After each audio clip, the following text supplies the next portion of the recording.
It was a Tuesday, late October, when the call came. Not the important one, not the one that would haunt me, but the kind of call that sets ordinary things in motion. I was 29 then, a fresh-faced detective with the county sheriff's office, still a bit green around the edges but eager. My beat was mostly quiet, spanning a sprawling rural county where the biggest crimes were usually stolen tractors or teenagers joyriding on back roads. My office, a cramped space smelling faintly of stale coffee and disinfectant, was situated in the small town of Oak Haven. Beyond our modest town square, the landscape quickly dissolved into dense forest and rolling farmland, an area beautiful in its isolation, but also, as I was about to learn, deeply unforgiving. I'd grown up just a few towns over, always appreciating the quiet solitude of places like this. My experience, largely limited to small-town disputes and the occasional missing person, had prepared me for a lot, but not for what lay hidden in the forgotten corners of this county. I often worked alone, especially on preliminary calls, preferring to get a lay of the land myself before bringing in the full team. It was a habit born of efficiency, a small-town necessity, but looking back, it was also my first vulnerability, a misstep in a long chain of them. The dispatcher, Carol, her voice tinny over the radio, said, "Detective Miller, we have a possible 1054. Looks like a derelict vehicle on Old Mill Road just past the turnoff for Harper's Creek. Locals reported it's been there since early this morning. Might be nothing, but check it out when you have a moment." A derelict vehicle usually meant a flat tire, an empty gas tank, or kids ditching a joyride. Routine.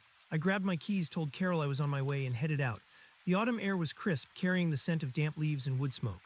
Old Mill Road was a narrow, winding stretch of asphalt that eventually turned to gravel, snaking through some of the densest woods in the county. It was a place where cell service often died, and where you rarely saw another car outside of hunting season. My patrol car bumped over potholes, the silence of the forest pressing in once I left the last scattering of houses behind. The sun, already low, cast long, distorted shadows through the skeletal trees. It was later than I should have been, but a paperwork backlog had held me up. Another small detail, another vulnerability I barely noticed at the time. Finally, after about 20 minutes, I spotted it. A dark blue sedan angled oddly into a ditch, half hidden by a thick tangle of sumac and wild grapevines. It looked abandoned, forlorn. As I got closer, a prickle of unease started at the back of my neck. The car's door was ajar, a silent invitation to something wrong. But it wasn't the open door that truly caught my attention, not at first. It was the absolute stillness. No sound of the wind rustling through the leaves, no distant bird call. Just a profound, unnatural quiet that made the hairs on my arms stand up. And then I saw it, just peeking from under the driver's seat, glinting faintly in the fading light.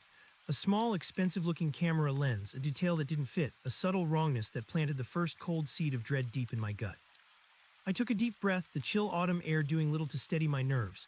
This wasn't a flat tire, this wasn't joyriding.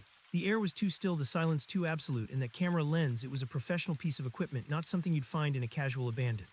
My hand instinctively went to my service weapon, not drawing it, but resting on the grip, a silent promise of readiness. Slowly, carefully, I approached the driver's side. The door I now saw wasn't just ajar, it was open wide, almost as if someone had flung it open in a hurry or been pulled from the seat. The interior was dim, shadows swallowing most of the details.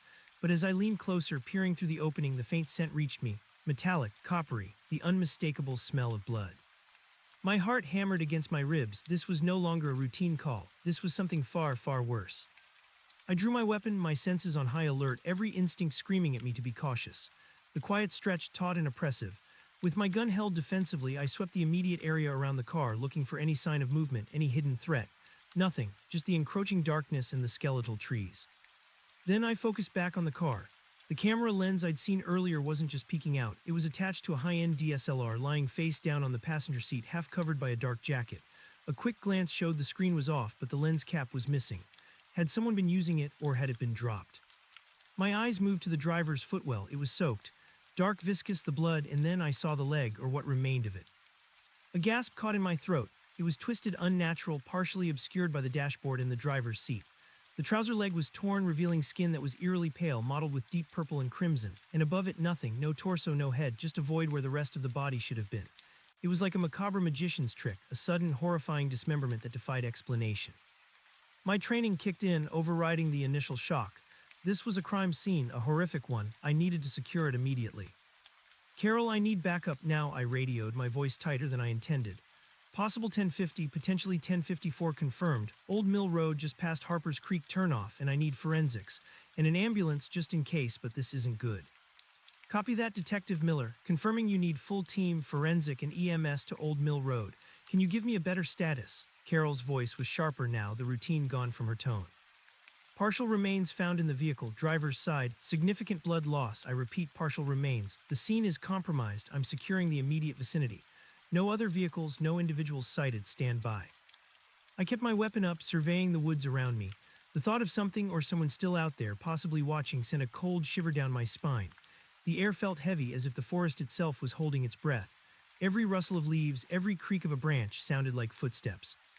I slowly backed away from the car, my gaze never leaving it, then began to cordon off the area with the yellow crime scene tape from my trunk. It felt inadequate, a flimsy barrier against the horror I'd just witnessed, but it was the first step. I worked quickly, trying to push down the images burned into my mind. The twisted leg, the missing body, the sheer impossible violence of it. The sun dipped below the horizon entirely, plunging the woods into a deeper gloom. My flashlight beam became my world, a narrow tunnel of illumination against the encroaching darkness. I switched on the patrol car's flashing lights, a beacon in the wilderness, hoping to guide the incoming units and perhaps deter anything or anyone still lurking. The wait was agonizing, 20 minutes stretched into an eternity. My imagination, usually a useful tool for connecting dots, now conjured nightmares. What kind of monster did this? And where was the rest of the body? Was it dragged into the woods? Was I standing on top of it? Finally, I heard the distant wail of sirens, a welcome sound that cut through the oppressive silence. A few minutes later, 2 patrol cars, followed by a larger forensics van, pulled up, their lights painting the scene in a flashing tableau of red and blue. Sheriff Thompson, a grizzled veteran with kind eyes but a no-nonsense demeanor, stepped out of the first car, his face grim as he took in the flashing lights and my pale face. "Miller, what have we got?" he asked, his voice low, his hand on his sidearm. I walked over to him, holstering my weapon as the backup officers secured the perimeter I'd established. "Sheriff, it's bad, very bad. Partial human remains in the driver's seat. Looks like a leg and foot, maybe part of a hip. The rest, it's gone. Significant blood. The car itself is a dark blue sedan, out-of-state plates, and there's a professional camera on the passenger seat." Thompson nodded slowly, his gaze sweeping the scene. He'd seen his share of gruesome things, but the description of partial remains with the rest gone clearly unsettled him. "Okay, Miller, you did good securing it. Let's not disturb anything else. Forensics, get in here. Dr. Albright, you first." Dr. Albright, the county medical examiner, a woman in her late 40s with a perpetually tired expression and an encyclopedic knowledge of death, was already pulling on gloves. She approached the car cautiously, her eyes narrowing as she peered inside, her breath hitched. "Oh my God, Miller, you weren't kidding." She spent a few silent moments examining the interior, her flashlight beam dancing over the blood-soaked fabric and the gruesome remains. "This isn't just a leg, detective," she said, her voice strained. "It looks like it was severed, not cleanly but with considerable force. And judging by the amount of blood, it was done here in the car, or at least the victim was still alive and bleeding profusely at the time of severance." "So no dragged into the woods scenario?" I asked, a knot forming in my stomach. "Not like this. This person was actively bleeding out when this happened. And the rest of the body, I don't see any other large fragments. It's a clean disappearance from the waist up, almost too clean given the trauma," her brow furrowed. "The only things missing from the car, it seems, are the upper torso and head, unless they were never here to begin with." The implications of her words hung in the cold night air. Someone had been brutally dismembered, and only a portion of them remained. And the rest had vanished without a trace, a feat that felt impossible in such a confined space. Thompson turned to me. "Miller, you're the primary. Get a full sweep of this entire area. We need to find the rest of this person, or at least a trail. And I want that camera secured and processed immediately. Forensics, priority on that car. We need plates, VIN, everything." The scene quickly transformed into a hive of activity. Forensics technicians, bundled in their white suits, meticulously worked around the sedan. Their flashes popped, illuminating the grim details in stark, fleeting moments. Other officers, organized by Sergeant Peterson, a gruff but effective veteran, fanned out into the surrounding woods, their flashlights carving paths through the darkness, looking for any sign, any disturbed earth, any clue that would explain the impossible. I focused on the overall picture. The blue sedan, an older model Honda Accord, was registered to Sarah Finch from out-of-state Ohio, according to the temporary plates. The car was well-maintained but not new, and the camera, it was indeed a high-end Nikon, a model favored by professional photographers. That detail kept gnawing at me. What was a professional photographer doing out on Old Mill Road, a winding, barely used dirt track, especially at night? And what had led to this unspeakable act of violence? The search of the immediate area around the car yielded nothing initially. No footprints other than my own and those of the arriving officers, no drag marks, no discarded weapons. The ground was hard, covered in a thick layer of autumn leaves, making any subtle disturbance hard to spot. The woods were dense, a tangled labyrinth of trees, brush, and uneven terrain. As the night wore on, the temperature dropped further, the cold seeping into my bones. The moon, a sliver of silver, offered little illumination, leaving us to rely on our powerful flashlights. The air hummed with a tense energy, the quiet broken only by the crackle of radios, the rustling of leaves underfoot, and the hushed, grim voices of the search teams. Around midnight, one of the officers, Deputy Reynolds, called out, "Sheriff, over here, I think I found something." We converged on Reynolds, who was standing at the edge of a shallow ravine about 50 yards from the car. His flashlight beam pointed down into the darkness. "It's a shoe, a woman's boot, and blood." Dr. Albright and I carefully made our way down the slippery slope. Indeed, there was a single, expensive-looking hiking boot lying discarded among the fallen leaves. A dark stain bloomed on the laces and the side of the boot, unmistakable. And then, a few feet away, something else glinted. A small, delicate earring shaped like a bird. "Bag these immediately," Dr. Albright instructed the forensics tech who had followed us. "The boot looks like it was ripped off, not just fallen off.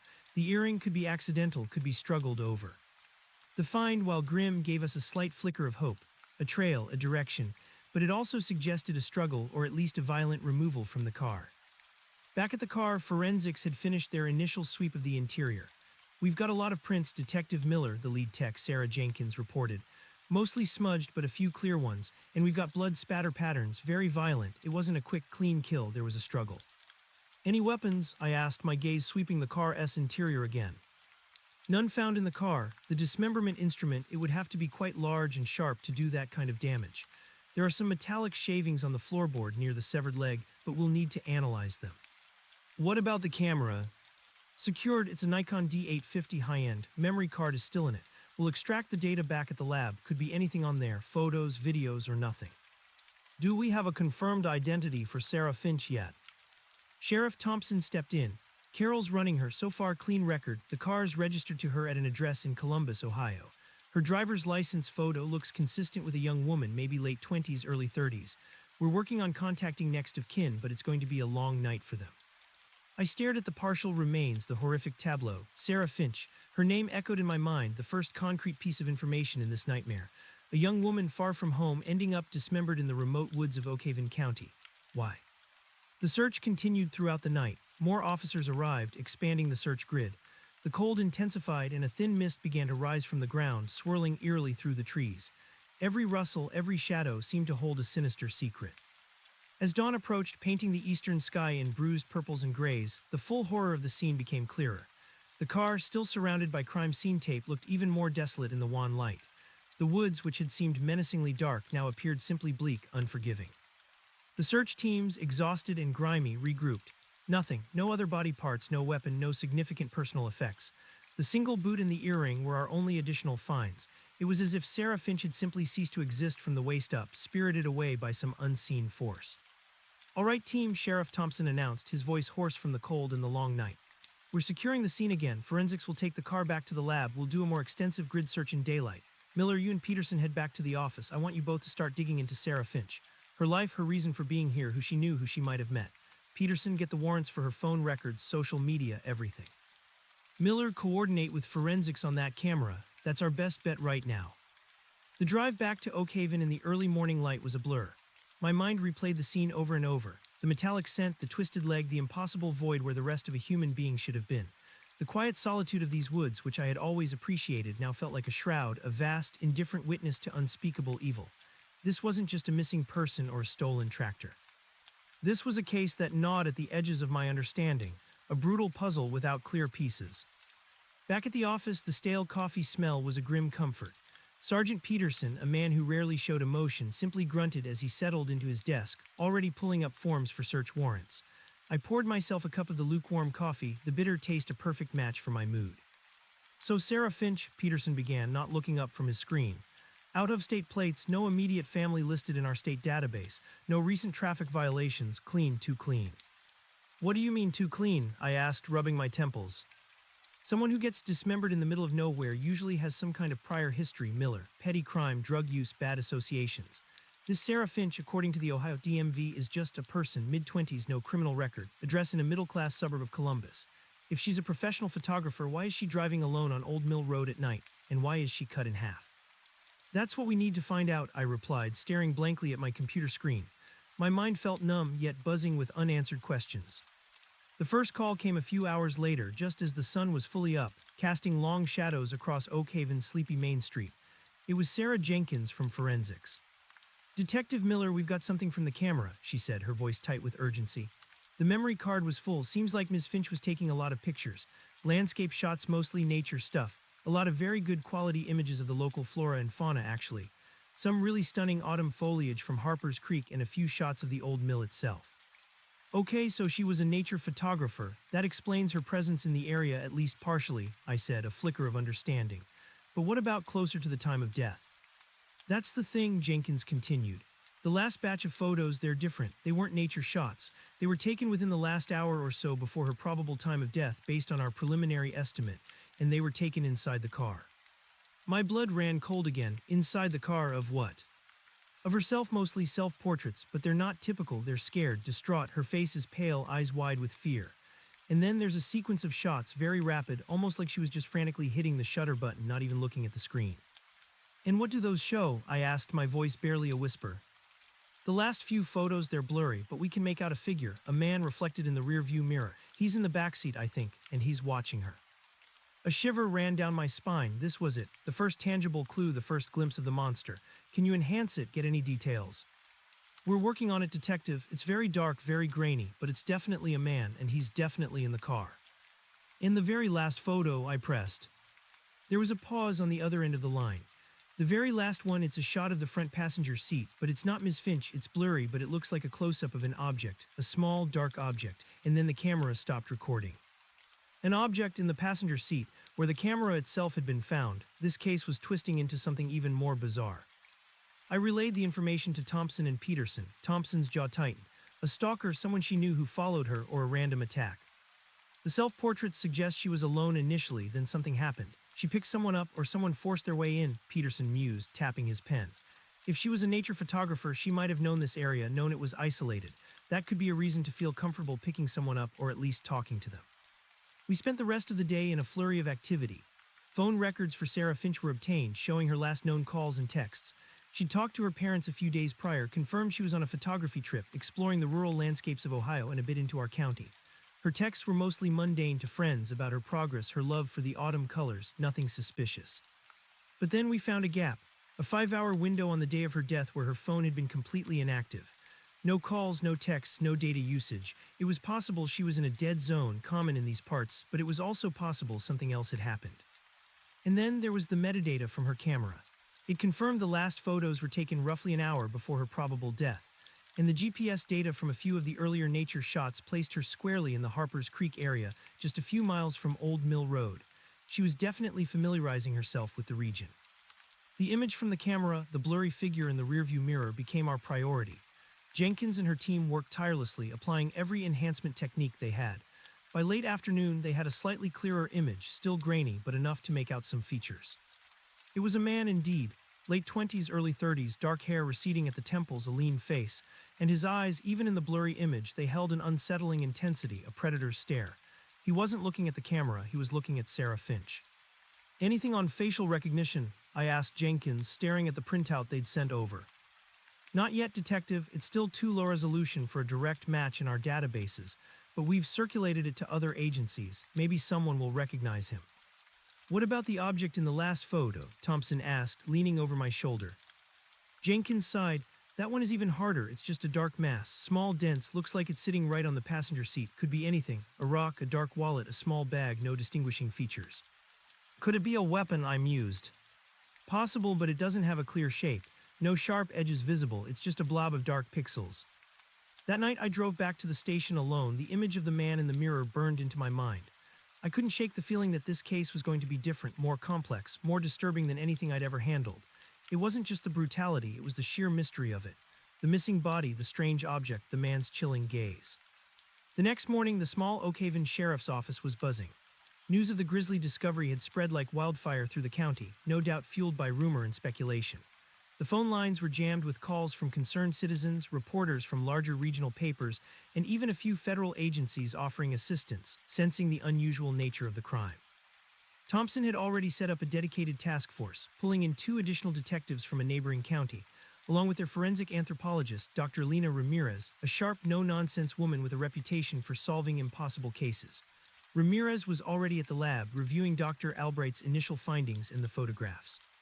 My primary task was to continue coordinating with forensics and to start building a timeline of Sarah Finch's last days. We managed to trace her movements through credit card receipts, gas station stops, a diner breakfast, a purchase at a small hardware store in a town 2 counties over, where she'd bought some bungee cords and a tarp, standard equipment for a photographer perhaps, to secure gear or create shade. Anything from her social media? I asked Peterson, who was immersed in a forensic download of her phone and laptop. A lot of travel blogs, photography groups, some personal stuff, nothing to suggest a boyfriend or recent breakup, no mention of meeting anyone specific in this area. Her last posts were all about the beauty of autumn in the Midwest, looking forward to capturing it. He paused, looking up. Wait a minute, I found something, a post on a local photography forum. What is it? Posted 2 days before her death. She was asking for recommendations for particularly remote, untouched natural spots in the county, specifically mentioning places with unique geological formations or unusual flora. Someone replied, suggesting a few spots, including Harper's Creek and a lesser-known trail that leads to the Whispering Caves near the old mill. Said it was a challenge to get to, but worth it for the light and unique rock formations.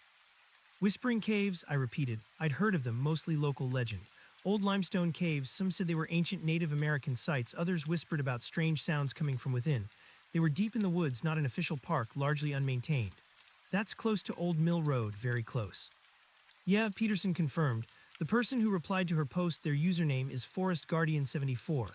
We're trying to trace it, but it's an old account, probably burner, not much info attached. This was a lead.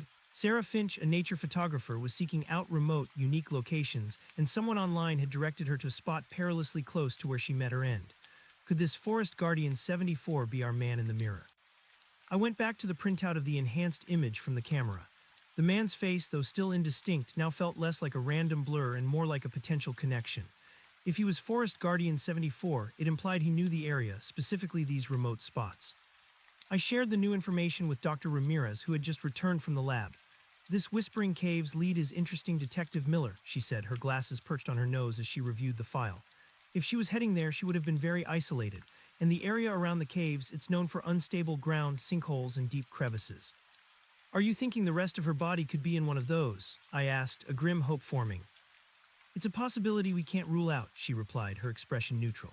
The nature of the dismemberment is still very puzzling. The force required is extreme, and the lack of any struggle marks on the ground or in the initial area of the car points to either a very fast, overwhelming attack or a complete lack of resistance from the victim, which, given the terror in her self-portraits, seems unlikely. Unless she was incapacitated first, I suggested. Exactly, toxicology reports will tell us if there were any sedatives or other substances in her system. But the metallic shavings you found in the car, we've done a preliminary analysis. They're consistent with a high-carbon steel blade, possibly from a heavy-duty saw or a very large, sharp implement, something designed for cutting through bone and tissue with great speed and force. A heavy-duty saw, the word sent a fresh wave of nausea through me. This wasn't just a stabbing or a blunt force trauma. This was cold, calculated, and professional. Sheriff Thompson walked in, a strained look on his face. We've just finished the preliminary autopsy report for the remains we have. Dr. Albright and Dr. Ramirez have confirmed the leg and foot belong to Sarah Finch, but the really disturbing part, he paused, taking a deep breath. They found evidence of post-mortem injuries on the severed leg, meaning some of the damage was inflicted after she was already dead. My blood ran cold again, not from the temperature, but from the implications. Post-mortem, so some of the dismemberment happened after death. Dr. Ramirez nodded grimly. It's complex, Detective. The initial trauma, the severing of the leg, appears to have been perimortem, meaning around the time of death, likely the cause of her massive blood loss. But there are secondary injuries, bruising, and abrasions that suggest manipulation of the limb after blood circulation had stopped. It indicates the perpetrator spent time with the body post-death, further altering it. It's not just dismemberment, it's a mutilation that continued after she was gone. But why, I asked, frustrated, why go to such lengths and why leave only part of her in the car? That's the million-dollar question, Miller, Thompson said, running a hand through his thinning hair. It's ritualistic, or meant to send a message, or just to confuse us. Either way, it suggests a level of depravity and cold calculation that goes beyond a random act of violence. The task force expanded its focus. We needed to find Forest Guardian 74. We also needed to search the Whispering Caves area. Thompson authorized a full-scale ground search for the next day, bringing in volunteer search and rescue teams, along with additional deputies from neighboring counties. That night I couldn't sleep. The image of the partial remains, the man's intense gaze, the cold precision of the dismemberment, it all spun in my head. I kept returning to the object in the last camera photo. What was it? And why was it the very last thing Sarah Finch's camera captured before it went dark? The following morning, the search party assembled. Dozens of people, police, and volunteers gathered at the trailhead for the Whispering Caves. The air was crisp, the forest silent, but for the crunch of boots on leaves and the low murmur of voices. We split into teams, each assigned a grid section. My team included Deputy Reynolds and 2 experienced volunteer trackers. The terrain was challenging, even for someone familiar with it. Steep inclines, slippery leaf litter, and a thick undergrowth that snagged at clothing. As we got closer to the caves, the ground became more uneven, riddled with small sinkholes and rocky outcrops. The caves themselves were a series of dark, gaping mouths in the side of a large limestone bluff, partially hidden by tangled vines. Hours passed. We meticulously combed through our assigned areas, calling out to each other, our voices swallowed by the vastness of the woods. The air grew colder as the sun climbed higher, filtered by the dense canopy. The silence, punctuated by the rustle of our movements, became almost unbearable. Each step was an act of hope and dread, hoping to find something, dreading what that something might be. Just after noon, a call came over the radio. Team Baker, we've got something. Looks like a campsite near the main entrance to Whispering Caves. We immediately changed course, pushing through the dense brush drawn by the new lead. When we arrived, other teams were already there, converging on a small clearing hidden from the main trail. It was indeed a campsite, crude but functional. A small, carefully doused fire pit, a makeshift lean-to, and a scattering of items. Looks like someone's been living here, Peterson said, his voice grim as he surveyed the scene. Or at least staying here for a while. Forensics immediately cordoned off the area. Among the items were an old, worn sleeping bag, a rusted cooking pot, and a few empty cans of cheap instant coffee. But then, a deputy pointed to something else. "Sheriff, over here, I think this might be hers." It was a small, leather-bound journal tucked beneath a stack of dry firewood. It looked out of place among the rough camping gear. Carefully, a forensics tech picked it up, gloved hands turning it over. On the cover, embossed in fading gold, were the initials SF. My heart pounded. Sarah Finch's journal. This was a goldmine. Sheriff Thompson quickly ordered it to be taken to the lab, prioritizing analysis. While forensics processed the campsite, we continued our search for other clues. A few yards away, another deputy found something else. A discarded plastic container, the kind used for photographic film, though Sarah Finch had been using a digital camera. And next to it, partially buried, a single clear plastic bag containing a small, dark, heavy object. My breath caught in my throat. It was small, dense, dark, exactly like the object described in Sarah Finch's final camera photo. "Don't touch it," I yelled, instantly recognizing the potential significance. Forensics carefully retrieved the bag and its contents. It was indeed a small, dark rock, unusually smooth and heavy, about the size of a pigeon's egg. It didn't look like local geology, and there was a faint, almost invisible residue on one side of it. "What is it?" Thompson asked, peering at the rock through the plastic. "I don't know," I admitted, my mind racing. But it was the last thing Sarah Finch photographed, and it was found at what appears to be our suspect's campsite, near where she likely met her end. Dr. Ramirez, who had joined us, leaned in. "That residue, it's very faint, but it has a peculiar sheen to it, almost like a metallic dust, but not iron. I need to test it, but it looks like nothing I've seen before." The discovery of the journal and the mysterious rock energized the search, but also deepened the mystery. The campsite strongly suggested Forest Guardian 74 had been living out here. He was likely a survivalist, or at least someone deeply entrenched in the woods. This wasn't a random passerby. This was someone who knew the land intimately, someone who had lured Sarah Finch here. As the afternoon wore on, a new, more unsettling discovery was made near a steep embankment, overlooking a deep, water-filled crevice. Deputy Reynolds, his face pale, called out, "Sheriff, over here. I think we found the rest of her." We rushed to his position. He was pointing down into the dark, murky water below. The crevice was narrow but deep, its bottom invisible from our vantage point. And there, caught on a snagged branch just below the surface, was a piece of dark fabric, a shirt, and attached to it, horrifyingly, a human arm. The water was impossibly cold, its surface reflecting the grim faces of the officers. It was a painstaking and dangerous recovery operation. Divers from the county fire department were called in. Hours later, as dusk settled, they managed to retrieve 2 large, heavy bags from the crevice. The contents were, as we had grimly suspected, the remaining parts of Sarah Finch, her upper torso and head. The medical examiner's team, already on site, began their immediate assessment. Dr. Albright, her face set in a mask of professional detachment, confirmed what we already knew. "It's her, Sarah Finch. The dismemberment is consistent with the leg found in the car. The cuts are precise, almost surgical in their brutality." "But the head, is there anything to tell us about the cause of death?" I asked, my voice strained. Dr. Albright looked up, her eyes meeting mine, and I saw a flicker of something close to pity.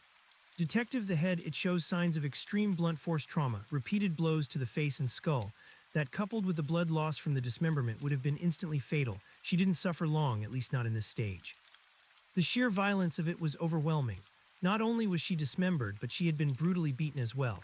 It spoke of a profound rage, a terrifying disregard for human life. "And the residue on the rock?" Thompson asked, turning to Dr. Ramirez. She held up a small, sealed bag containing the rock. "We've run some preliminary tests. The residue is indeed metallic, but it's not steel or iron or any common alloy. It's a very unusual composite containing trace elements of bismuth and something else we haven't identified yet. It's not something you'd find in nature or in any common manufacturing process. It's almost exotic." The exotic nature of the residue on the rock hung in the air, a final, bewildering detail at the close of an already impossibly strange day. My mind, numbed by the sheer brutality of Sarah Finch's death, struggled to process the implications. This wasn't just a local madman with a grudge. This felt like something far more calculated, almost alien.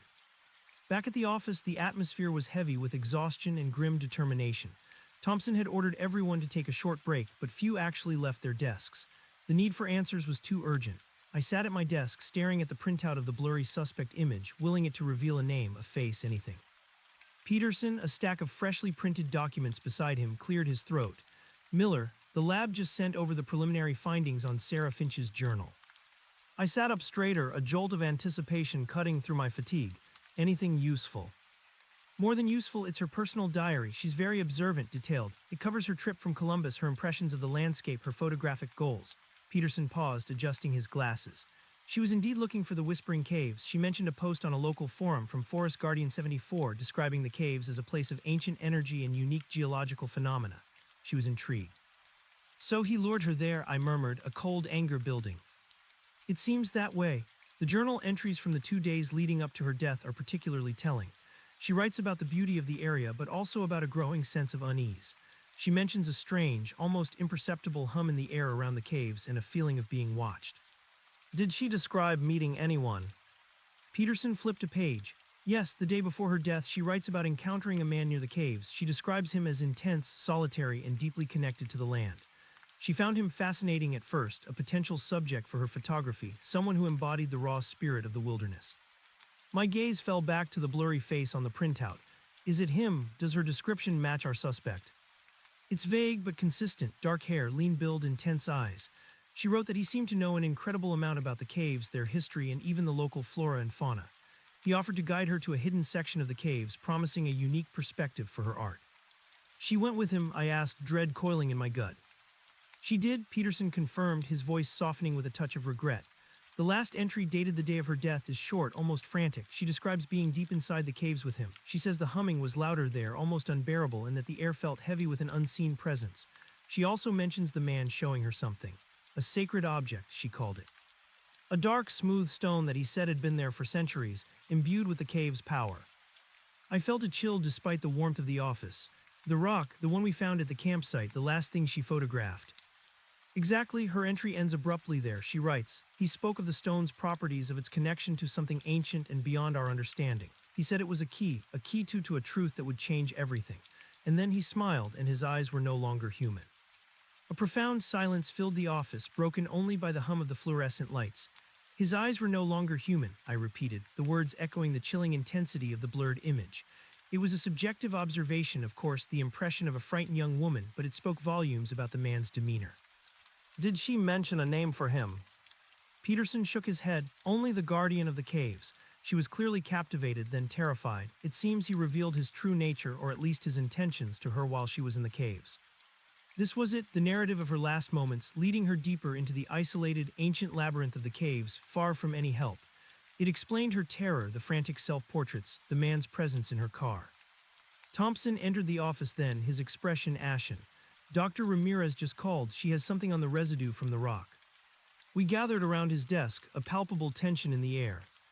"The rock itself is primarily a form of black shale, not uncommon in these geological formations," Thompson began, relaying Ramirez's findings. "But the residue, it's a metallic coating, incredibly thin, almost like a dust or powder worked into the pores of the rock. The bismuth content is unusual, but not unheard of in some geological veins. The truly exotic part is the second element. They've identified it now. It's a very rare isotope of thallium. And not naturally occurring thallium." My mind raced through what little I knew of thallium. It was a heavy metal, highly toxic, not naturally occurring. No, according to Ramirez, this isotope is typically only found as a byproduct of certain industrial processes or in extremely specific controlled nuclear reactions. It's highly radioactive, even in trace amounts. She said the levels on the rock are low, not immediately dangerous with brief exposure, but definitely not something you'd stumble upon in the wilderness. She's running more tests to confirm its exact origin, but her initial assessment is that it was either chemically synthesized or produced in a highly specialized environment. My blood ran cold. Radioactive, so this wasn't just a random rock, this was a tool, maybe even a weapon. Thompson nodded grimly. Ramirez theorizes that the thallium isotope, even in minute quantities, could have been used to disorient or incapacitate Sarah. Perhaps she handled it or was exposed to it in the confined space of the cave. It would explain why there was no obvious struggle in the car, despite her fear. She could have been weakened, her motor skills impaired. It also explains the humming she described in her journal, the electromagnetic field produced by a radioactive source, perhaps. The pieces were beginning to click into place, but they formed a picture more terrifying than I could have imagined. A highly intelligent, deeply disturbed individual luring his victims with local lore, using a highly specialized, perhaps even custom-made radioactive object to incapacitate them, then brutally dismembering them. The sheer premeditation and scientific knowledge implied was staggering. So Forest Guardian 74 isn't just a survivalist, Peterson concluded, his voice tight. He's a highly sophisticated killer. He has access to materials and knowledge that go far beyond what any normal individual would possess. This isn't just a local case anymore, Sheriff. Thompson ran a hand over his face. You're right, Peterson, I've already contacted the state police and federal agencies. This goes deeper than we thought. They're interested in the thallium isotope, especially its unusual nature. Homeland Security has even been notified. The Oak Haven Sheriff's Office, usually dealing with minor rural crimes, was now at the epicenter of a potentially national or even international investigation. The implications were immense. Over the next few days, the small town was swarmed. Federal agents, state police, and specialists from various scientific fields descended upon Oak Haven. The quaint town square, usually quiet, now bustled with official vehicles and grim-faced law enforcement personnel. Dr. Ramirez, working with a team of federal forensic scientists, continued to analyze the rock and the thallium residue. Their findings confirmed her initial assessment. The isotope was indeed highly unusual, almost custom-tailored. It wasn't a common industrial byproduct, suggesting a deliberate, controlled creation for a specific purpose. They hypothesized it might have been mounted in some kind of device, perhaps something small enough to fit in the palm of a hand, capable of emitting a directed, low-level radiation field, enough to cause disorientation and nausea without leaving immediate, obvious physical trauma. This could have been the sacred object Forest Guardian 74 showed Sarah Finch, a way to subtly incapacitate her before the attack. Meanwhile, the enhanced image of Forest Guardian 74 was circulated nationwide. We received dozens of tips, but none panned out. The man seemed to be a ghost, his face unfamiliar to any criminal database or public record. His username, Forest Guardian 74, was traced to a series of untraceable VPNs and proxies, making it impossible to identify the user behind it. The campsite near the Whispering Caves was meticulously processed by the federal team.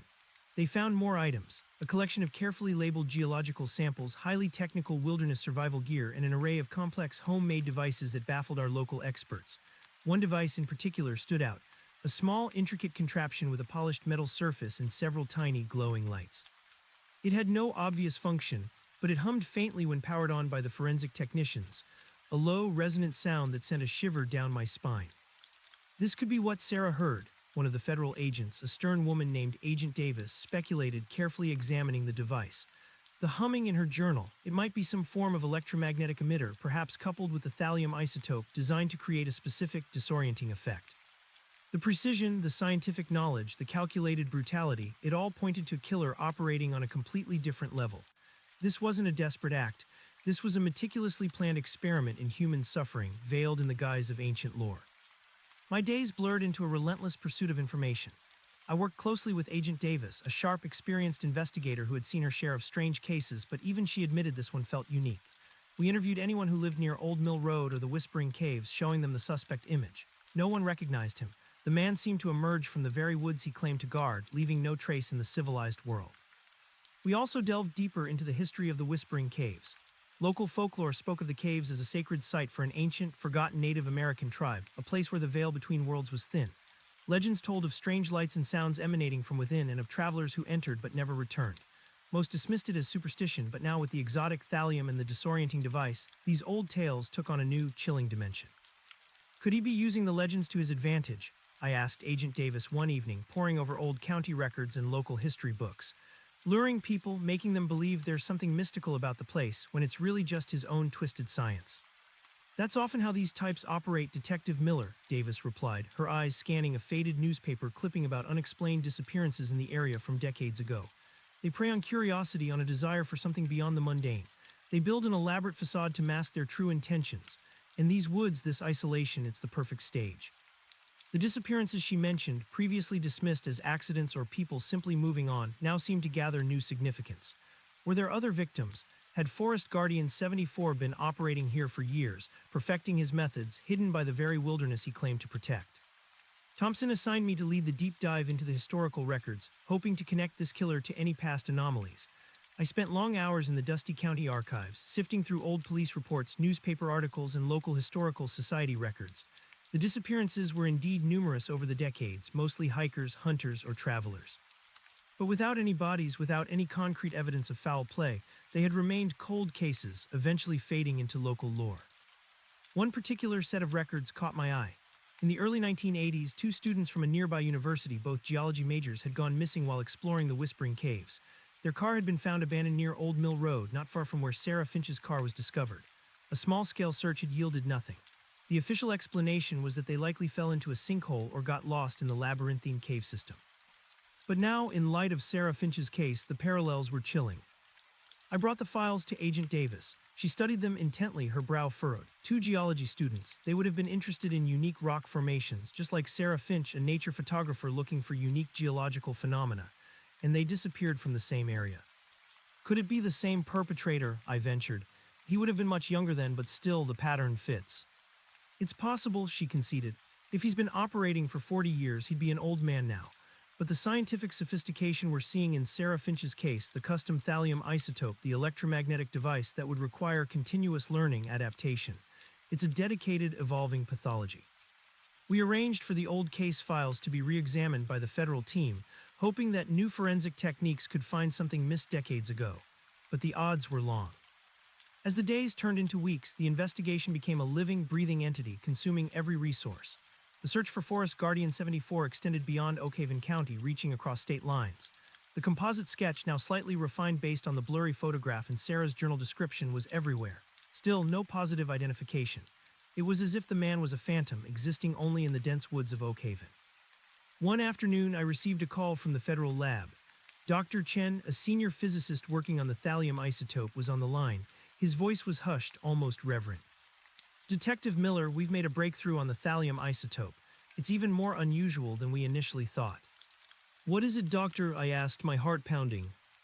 We've confirmed its composition. It's an artificially synthesized isotope, not just a byproduct. Someone intentionally created this specific isotope, likely in a very advanced, high-energy physics laboratory. And it's not just thallium. There are trace elements of something else, something completely unknown. We're calling it element X for now. It doesn't correspond to anything on the periodic table or any known synthetic element. I was stunned. An unknown element. This wasn't just science, this was science fiction. Are you saying it's extraterrestrial? We can't say that definitively, Chen replied, a hint of excitement in his voice despite the grim context. But it's certainly not from Earth. As far as we know, its spectroscopic signature is unlike anything in our databases. We've shared the data with other international labs and they're equally baffled. This element X is a stable isotope, but its properties, particularly in conjunction with the specialized thallium, are extraordinary. It enhances the thallium's radiative output, making it more potent and controllable at very low doses. My mind struggled to grasp the implications. This killer wasn't just scientifically sophisticated, he was operating with technology and materials beyond anything known to conventional science.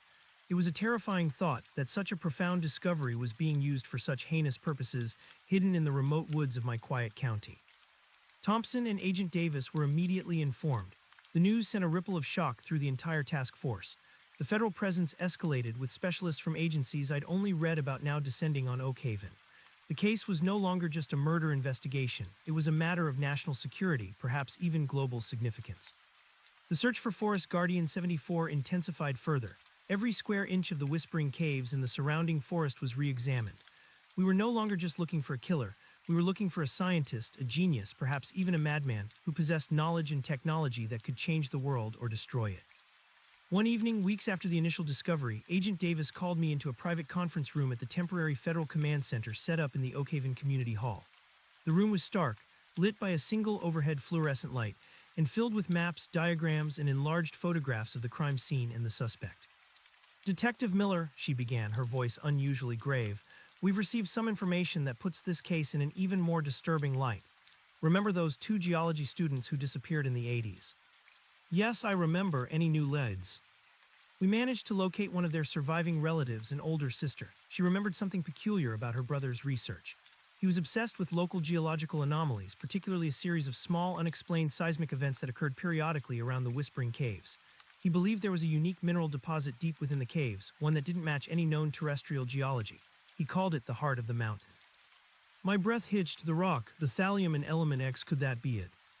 It's highly plausible.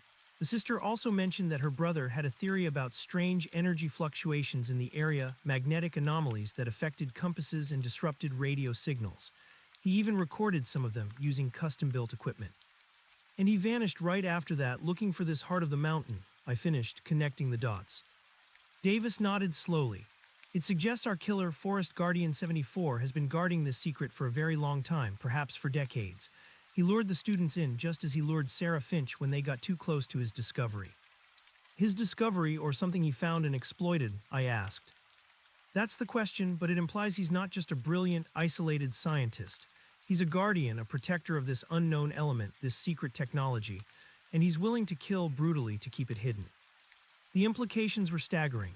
If Forest Guardian 74 had been operating for 40 years, protecting this element X and its secrets, then he would be in his 60s or 70s now.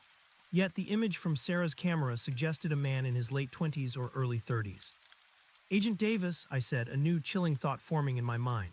If he's been doing this for decades, why does he look so young in Sarah Finch's photo? Davis's eyes met mine, and I saw a flicker of the same unsettling realization. That's what we've been discussing. There are a few possibilities. One, he has an accomplice, someone younger who performs the actual abductions and killings. Two, he has a son or a protege who has taken up his mantle. Or three, she paused, her voice dropping to a whisper, the effects of this element X or whatever technology he possesses are more profound than we can imagine. Perhaps it affects aging, or perhaps he isn't human in the way we understand it. The last possibility hung in the air, a chilling echo of Sarah Finch's journal entry. His eyes were no longer human. I shook my head, trying to clear the cobwebs of scientific impossibility. Let's stick to what we know, Agent. He's a killer and he's protecting something, a unique element, an unknown technology, and he looks young. We need to find him. The search intensified even further. The federal teams brought in ground-penetrating radar, thermal imaging drones, and even specialized geological survey equipment, hoping to map the deeper, unexplored sections of the Whispering Caves. We needed to find Forest Guardian 74's hidden lab, his sanctuary, the source of element X. Weeks turned into months. The autumn leaves gave way to winter snows, blanketing the forest in a pristine but no less menacing white. The cold was bitter, making the search arduous, but the resolve of the task force never wavered. The stakes were too high. The pressure mounted. Political leaders, intelligence agencies, and scientific organizations from around the world were now keenly observing the Oakhaven case. The existence of a previously unknown element, potentially with extraordinary properties, and its connection to a brutal killer was a global concern. One frigid morning after a fresh snowfall, a breakthrough came from an unexpected source.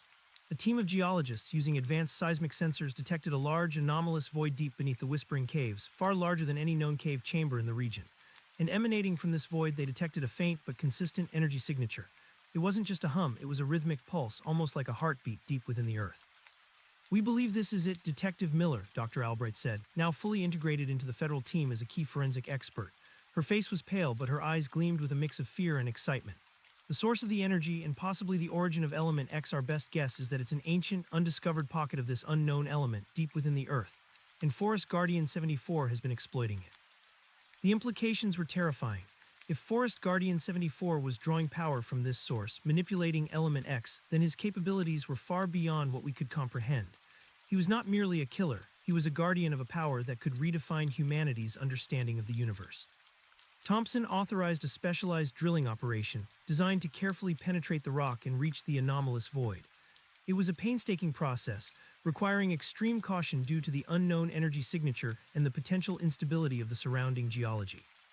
During the drilling, one of the federal agents, a tactical specialist named Agent Thorne, approached me. He was a seasoned veteran, his face etched with years of dangerous assignments. "Detective Miller," he said, his voice low and serious, We've been reviewing all available data, and there's something that doesn't add up with the Forest Guardian 74 profile. What is it? I asked, bracing myself. His methods are incredibly precise, almost surgical. The dismemberment, the use of a specialized isotope, it all points to a high level of intelligence and technical skill. But his campsite, it was crude, almost intentionally so. The old sleeping bag, the rusted pot, the empty cans of cheap coffee.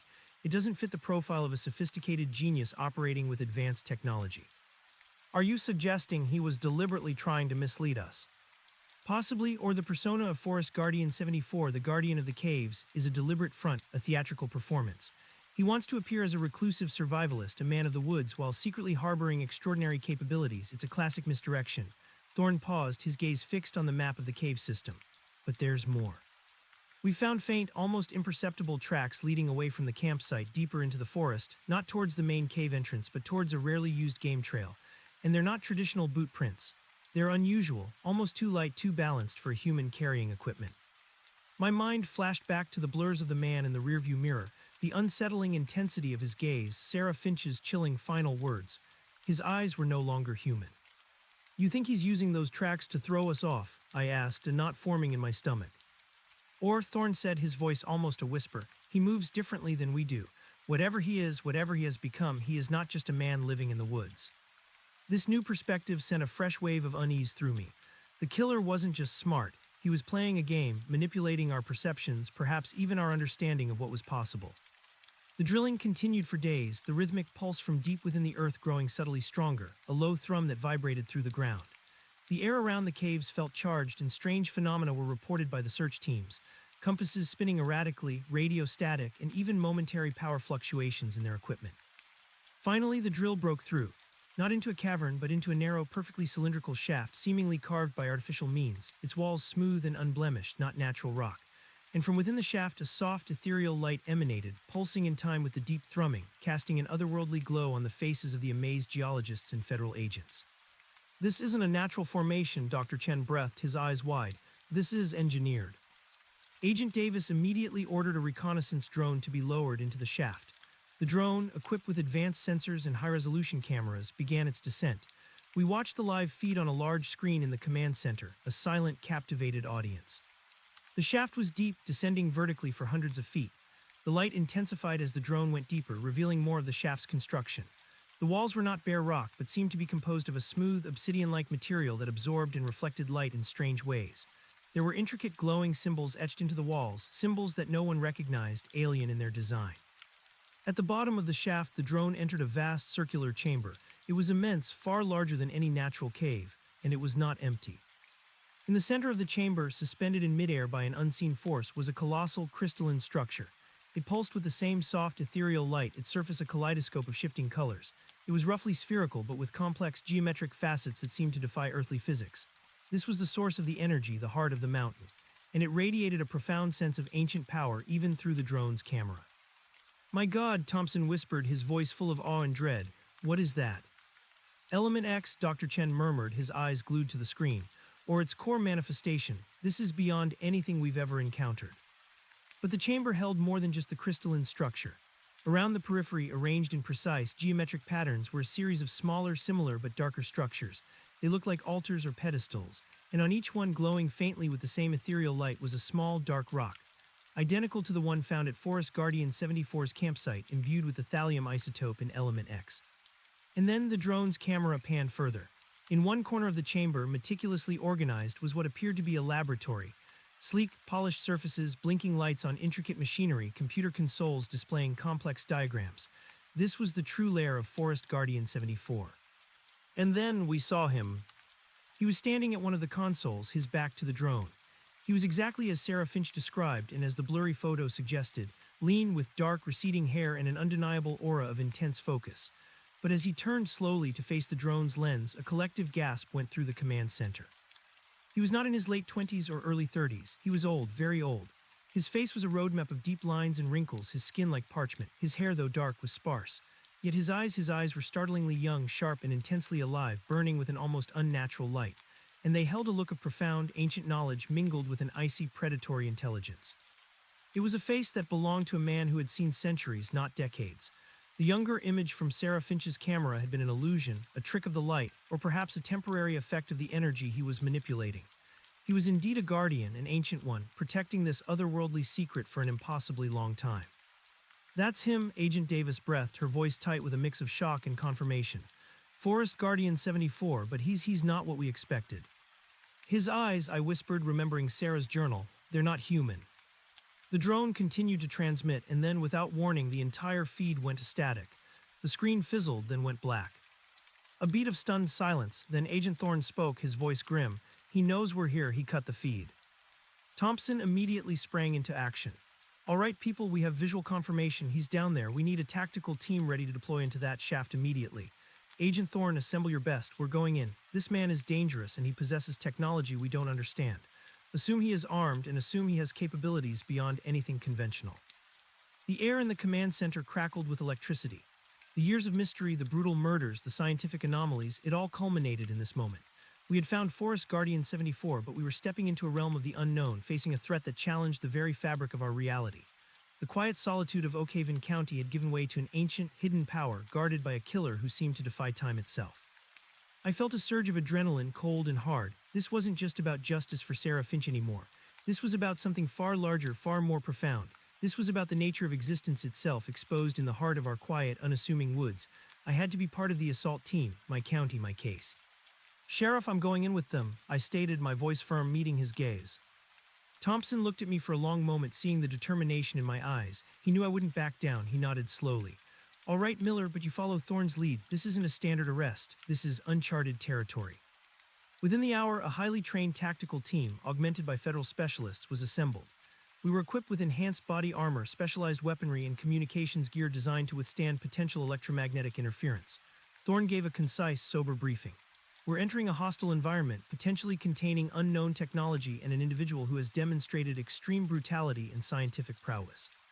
Our objective is to secure Forest Guardian 74 in the chamber and neutralize any threats. This is not a search, this is a confrontation. Proceed with extreme caution. As we geared up, the weight of the moment pressed down. The drilling rig still stood sentinel above the newly opened shaft, glowing faintly with the otherworldly light emanating from below. The rhythmic pulse from the depths seemed to quicken, a silent, ominous heartbeat. We piled into a specialized elevator pod designed for rapid descent.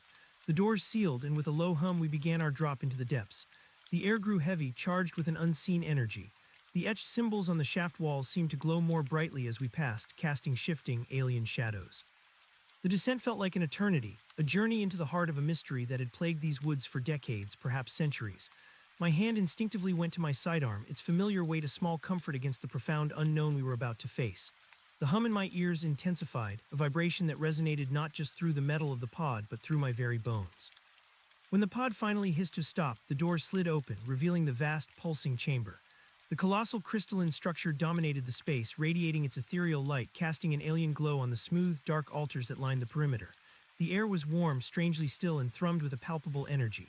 The unknown element, Element X, was a living presence here. Forest Guardian 74 was gone. The lab equipment stood silent, blinking with soft, incomprehensible lights. The altars with their glowing rocks were untouched. He had vanished into the shadows of his own creation. Fan out, secure the perimeter, Thorne commanded, his voice echoing in the cavernous space. We moved cautiously, our boots making no sound on the polished floor. My flashlight cut through the soft alien light, revealing more details of the lab. Complex schematics displayed on holographic screens, strange tools laid out on workbenches, vials of glowing liquids. This was a place of advanced science, beyond anything I had ever imagined. As we swept the chamber, a low, resonant voice echoed from the darkness, amplified somehow by the very structure of the cave. It was ancient, chilling, and filled with an unsettling power. You have come to my sanctuary, the voice said, belonging to Forest Guardian 74, but sounding far more powerful and resonant than a human's. You have desecrated the heart of the mountain. You seek to steal its secrets to corrupt its power. The voice seemed to come from everywhere at once, disorienting us. Our tactical lights scanned the shadows, but he was nowhere to be seen. We are here to bring you to justice for your crimes, Forest Guardian 74, Thorne boomed, his voice steady despite the eerie circumstances. Surrender now, and no one else needs to get hurt. A dry, hollow laugh filled the chamber. Justice, you speak of primitive concepts, little men. You cannot comprehend the forces at play here. This is not about your petty human laws. This is about truth, about the next step in evolution, and I am its guardian. Then from behind one of the dark altars, a shadow detached itself from the gloom. Forest Guardian 74 emerged, no longer just a frail old man. He stood taller, his posture straighter, imbued with an unearthly vitality. His eyes burned brighter than ever, twin embers in his ancient face, and in his hand he held a device, small, sleek, made of the same obsidian-like material as the chamber walls. It pulsed with a faint blue light, and a low hum emanated from it.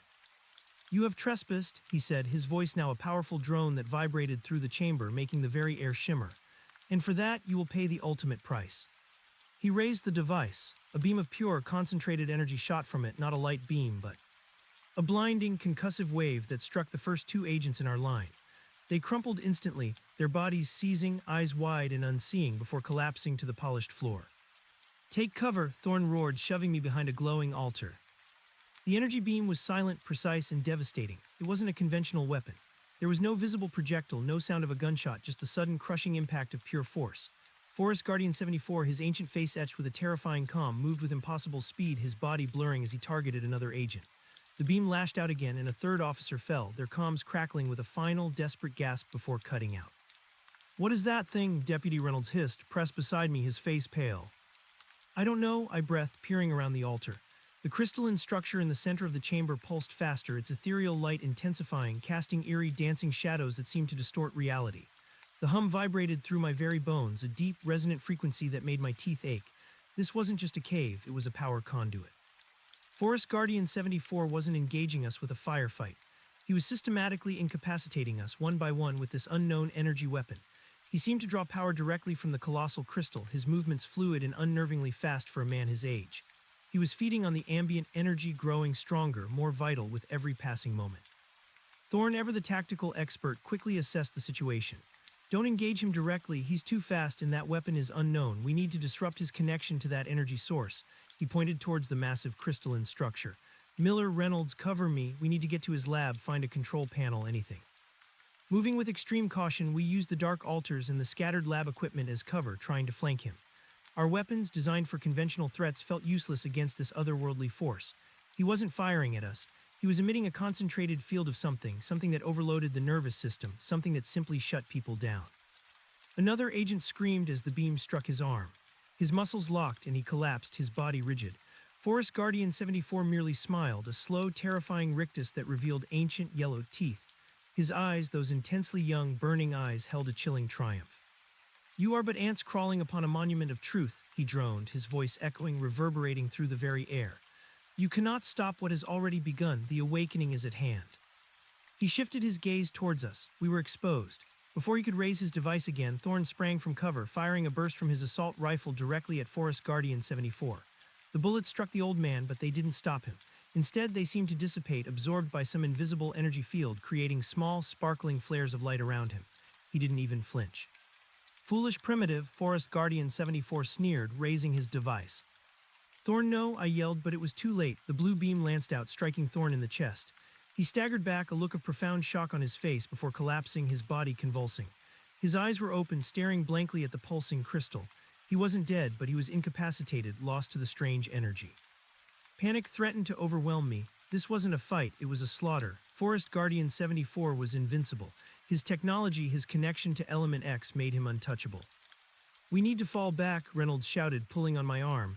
"We can't fight him like this." But Forest Guardian 74 was already moving towards us, his every step radiating an oppressive, unseen power. The hum intensified, vibrating through my chest cavity, making my vision swim. I felt a strange dizziness, a profound sense of disorientation, just as Sarah Finch had described. This was the thallium isotope, coupled with Element X at work. It was designed to disarm not just weapons, but the will to fight. I fought through the rising nausea, my grip on my pistol tightening. We couldn't retreat. He would pick us off one by one in the narrow shaft. We had to do something, anything, to disrupt his power. My eyes darted around the chamber, seeking an advantage. The lab equipment, the consoles, there had to be a weakness, a control. Forest Guardian 74 had built this. He had to maintain it. "The consoles," I yelled to Reynolds, pointing to the glowing holographic screens in the lab section. "If we can get to them, maybe we can shut down his power source or at least cut him off." Forest Guardian 74's head snapped towards us, his young eyes narrowing. He seemed to anticipate our move, as if reading our intentions. He moved with alarming speed, raising his device again, a silent predator stalking its prey. "No, you will not," he stated, his voice now a low growl that resonated with the thrumming of the crystal. As he fired, I pushed Reynolds to the side, throwing myself behind a stack of glowing vials. The beam struck the wall where we had been, leaving a scorching, obsidian-smooth mark. The air sizzled. "This way," I shouted, crawling low, making a desperate dash towards the lab. Reynolds followed, our hearts pounding against our ribs. We reached the lab section, using the complex machinery as a makeshift barrier. Forest Guardian 74 was still too powerful, too protected. He moved with an uncanny grace, an ancient dancer of death. He was not just a man anymore, he was an extension of this extraordinary power. I scrambled behind a large metallic console, its surface displaying intricate diagrams and equations I couldn't begin to decipher. Reynolds joined me, breathing heavily. "What do we do, Detective?" he asked, his voice strained. "We can't get close enough to those controls without getting hit." My mind raced, frantically searching for an answer. The hum was almost unbearable now, a deafening internal tremor. My head throbbed and the edges of my vision began to blur. This was the effect of Element X, weakening us, making us vulnerable. Then a thought struck me, the rock, the one with the thallium isotope and Element X residue, the one Sarah Finch photographed, the one found at his crude campsite. Thorne had mentioned the crudeness of the campsite as a potential misdirection. If Forest Guardian 74 was so advanced, so connected to this extraordinary power, why would he leave such a crucial object, his sacred object, out in the open, almost as if he intended for it to be found? Unless it wasn't just a tool for incapacitation, unless it was a component, a part of something larger. I remembered Dr. Ramirez's initial assessment, a very unusual composite containing trace elements of bismuth and something else we haven't identified yet. It's almost exotic. And then Dr. Chen's revelation. It enhances the thallium's radiative output, making it more potent and controllable at very low doses. What if Forest Guardian 74 wasn't just emitting energy from the device he held? What if he was also absorbing energy from somewhere else, through something else? My eyes darted to the altars lining the periphery of the chamber. On each one, identical to the one found at the campsite, sat a small, dark rock, glowing faintly with the same ethereal light.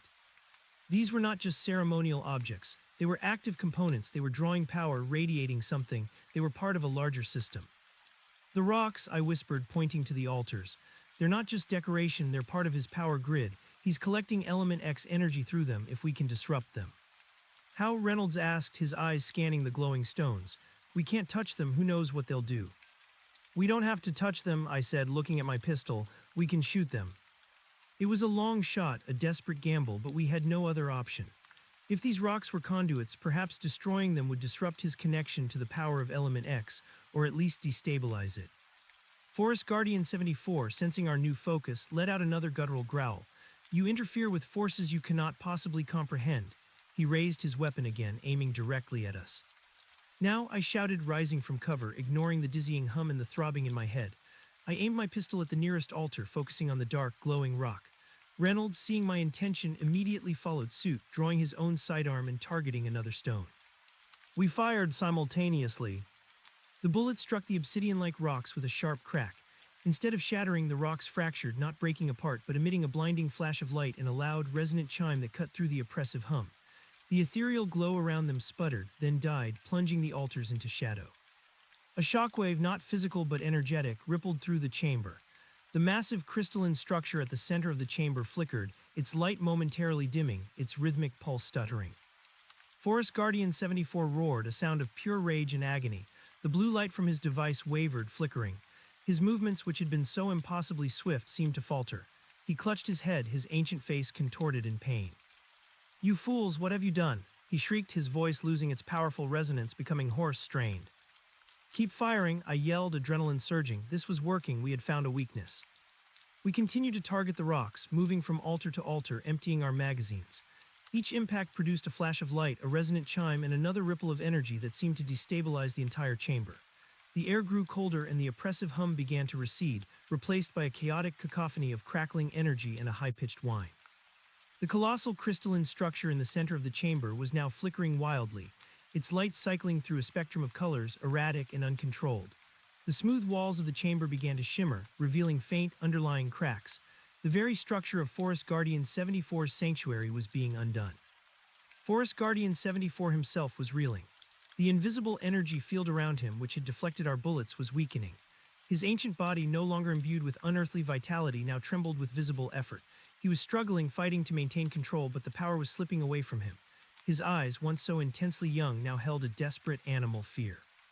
You have destroyed the conduits, you have shattered the harmony, he gasped, clutching his device, which was now dark and lifeless. I reloaded my pistol, my hands shaking but my resolve firm. It's over, Forest Guardian 74, surrender now. He looked at me, his eyes burning with a final, desperate defiance. It is never over, little man. The truth will always find a way. With a sudden, unexpected burst of strength, he threw something at my feet. It was small, spherical, and pulsed with a faint, reddish light. Grenade, Reynolds screamed, tackling me to the ground. The device didn't explode with shrapnel, but with a blinding flash of crimson light and a powerful, localized shockwave of pure energy. The force slammed into us, knocking the air from my lungs. My ears rang, and for a moment all I could see was red. When my vision cleared, the chamber was filled with dust and debris. The power of Element X was still chaotic, the central crystal flaring intermittently, but Forest Guardian 74 was gone. He vanished, Reynolds coughed, pushing himself up, clutching his head.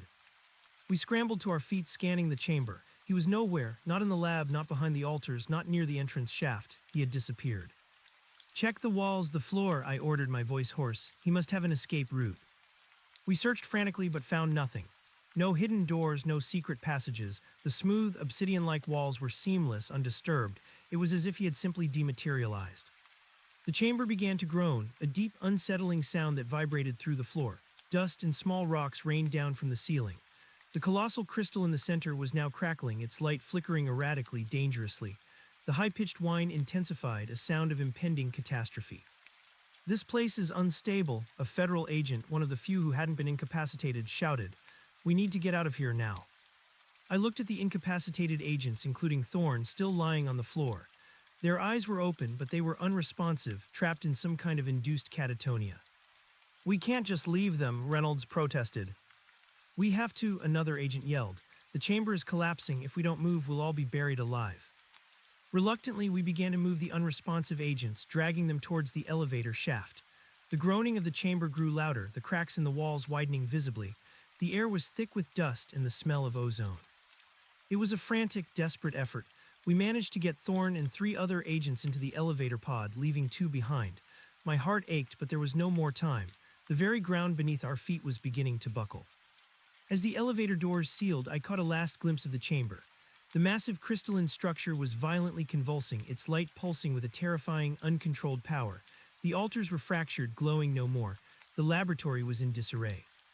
And then, as the pod began its ascent, a final, blinding flash of light erupted from the chamber below, followed by a thunderous roar that shook the entire shaft. The sound was deafening, the pressure wave immense. The elevator rocked violently, cables straining. We clung to the rails, bracing for the worst. The light from below was gone, replaced by a torrent of dust and debris that rained down the shaft. The rhythmic pulse, the low hum that had defined this place, was gone, replaced by an ominous silence. When we finally reached the surface, gasping for breath, the scene was one of chaos. The ground around the drilling rig had buckled and fractured. The air was heavy with the smell of scorched earth and something metallic, unfamiliar. The entrance to the shaft was a mangled mess of rock and twisted metal, billowing dust. The Whispering Caves, Forest Guardian 74 sanctuary, had imploded. Rescue teams immediately began working to secure the area and assess the damage. The federal agents who had remained on the surface were grim-faced, staring at the destruction. He's gone, Agent Davis said, her voice hollow, looking at the collapsed ground. And so is whatever he was protecting. He vanished before the implosion, I reported, still shaking from the experience. He had some kind of escape device. Davis nodded slowly. A personal teleportation device, a cloaking field, whatever it was, it allowed him to disappear without a trace. This man, he's always one step ahead. The incapacitated agents were quickly airlifted to a specialized medical facility. Doctors were baffled by their condition. They were alive but unresponsive, their brains showing unusual neurological activity, almost like they were trapped in a permanent waking dream. The thallium isotope and Element X had done their work with chilling efficiency. The implosion of the cave system sealed off the source of Element X, at least for now, but the implications of what we had discovered, what we had witnessed, were immense. An unknown element, an ancient guardian, a technology far beyond our comprehension. The world was about to change.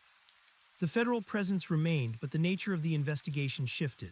It was no longer just a manhunt. It was a scientific recovery operation, an attempt to understand what had happened, what Element X was, and how Forest Guardian 74 had wielded its power. But the man himself was a ghost. Despite the massive search, no trace of him was found. It was as if he had simply ceased to exist, melting back into the ancient woods he claimed to protect. Weeks later, the dust settled, both literally and figuratively.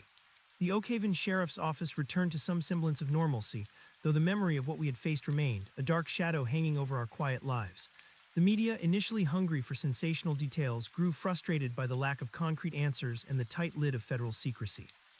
I found myself back at my desk, staring at a new, refined sketch of Forest Guardian 74, the ancient face with the young, burning eyes. This time it wasn't blurry, it was terrifyingly clear. Sarah Finch's case, while technically closed in terms of body recovery, remained a gaping wound in my understanding of the world. Her killer was still out there. A genius, an ancient being, perhaps not fully human, wielding power that defied explanation. One evening, several months after the implosion, Agent Davis came to my office.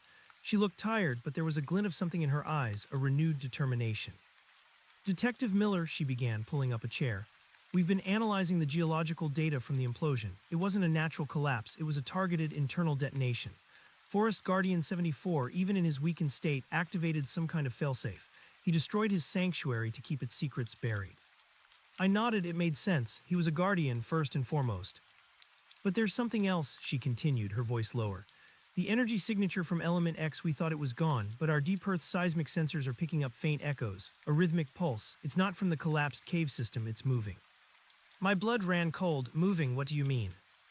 "The source of Element X, or at least a significant portion of it, wasn't confined to that chamber," Davis explained, pulling out a holographic map that glowed faintly. It showed the entire continental plate with a small, pulsing red dot moving slowly beneath the Earth. "We believe it's a subterranean vein deep within the Earth's mantle, and Forest Guardian 74 has somehow learned how to manipulate it to move with it. Or perhaps the element itself is sentient and it is moving him." The implications were staggering. If Element X was a living, moving entity, a vast, powerful force beneath the Earth, and Forest Guardian 74 was connected to it, then he wasn't just a localized threat, he was global. "And he's still out there," I said, my voice barely a whisper. "Yes," Davis confirmed, her gaze unwavering. "And he's learning, he's adapting. He's no longer confined to the Whispering Caves. He could surface anywhere at any time, and he still carries the knowledge and perhaps some of the technology of Element X." She stood up, gathering her things. "We've formed a new task force, detective, a global one. We believe Forest Guardian 74 is connected to a series of unexplained disappearances and anomalies around the world going back centuries. He's not just a local killer, he's an ancient force, a silent war being waged beneath our feet." "And you want me to join it?" I asked, already knowing the answer. "You've seen him, you've faced his power and survived. You understand the nature of the threat better than anyone else." She paused, her eyes searching mine. "This isn't just about solving a case, Miller. This is about protecting humanity from a truth it's not ready for." I looked at the refined sketch of Forest Guardian 74's ancient, knowing face. His young, burning eyes, the image of Sarah Finch's terror, her final, frantic self-portraits flashed in my mind. The brutality of her death, the cold, calculated precision. He had taken her life, and he had used a power beyond our comprehension to do it. My quiet life in Oakhaven, the small-town crimes, the familiar routines, felt like a distant memory, a quaint dream. The world had opened up, revealing a hidden layer of profound, terrifying reality. "When do we start?" I asked, pushing back my chair, my voice firm. Davis offered a rare, small smile. "Welcome to the new world, Detective Miller. We start now." The investigation transformed from a local murder case into a global hunt for an ancient entity, a being who transcended time and conventional science. My life in Oakhaven was over. I was now part of a covert, international effort to track Forest Guardian 74 and understand the true nature of Element X. The knowledge I had gained, the horrors I had witnessed, made me uniquely suited for this impossible task. Our first lead came from a remote corner of the Amazon rainforest. A research team studying unexplained seismic activity reported strange energy fluctuations and the sudden, inexplicable disappearance of several indigenous trackers who spoke of the Earth waking up and the Ancient One stirring. The descriptions of the energy signature matched the faint echoes we were tracking. I arrived in the Amazon with Agent Davis and a small, highly specialized team. The air was thick with humidity, the jungle a suffocating labyrinth of sound and life. It was a far cry from the familiar, temperate woods of Oakhaven, but the same oppressive sense of ancient power hung in the air. We established a base camp deep within the jungle, surrounded by federal agents and local guides.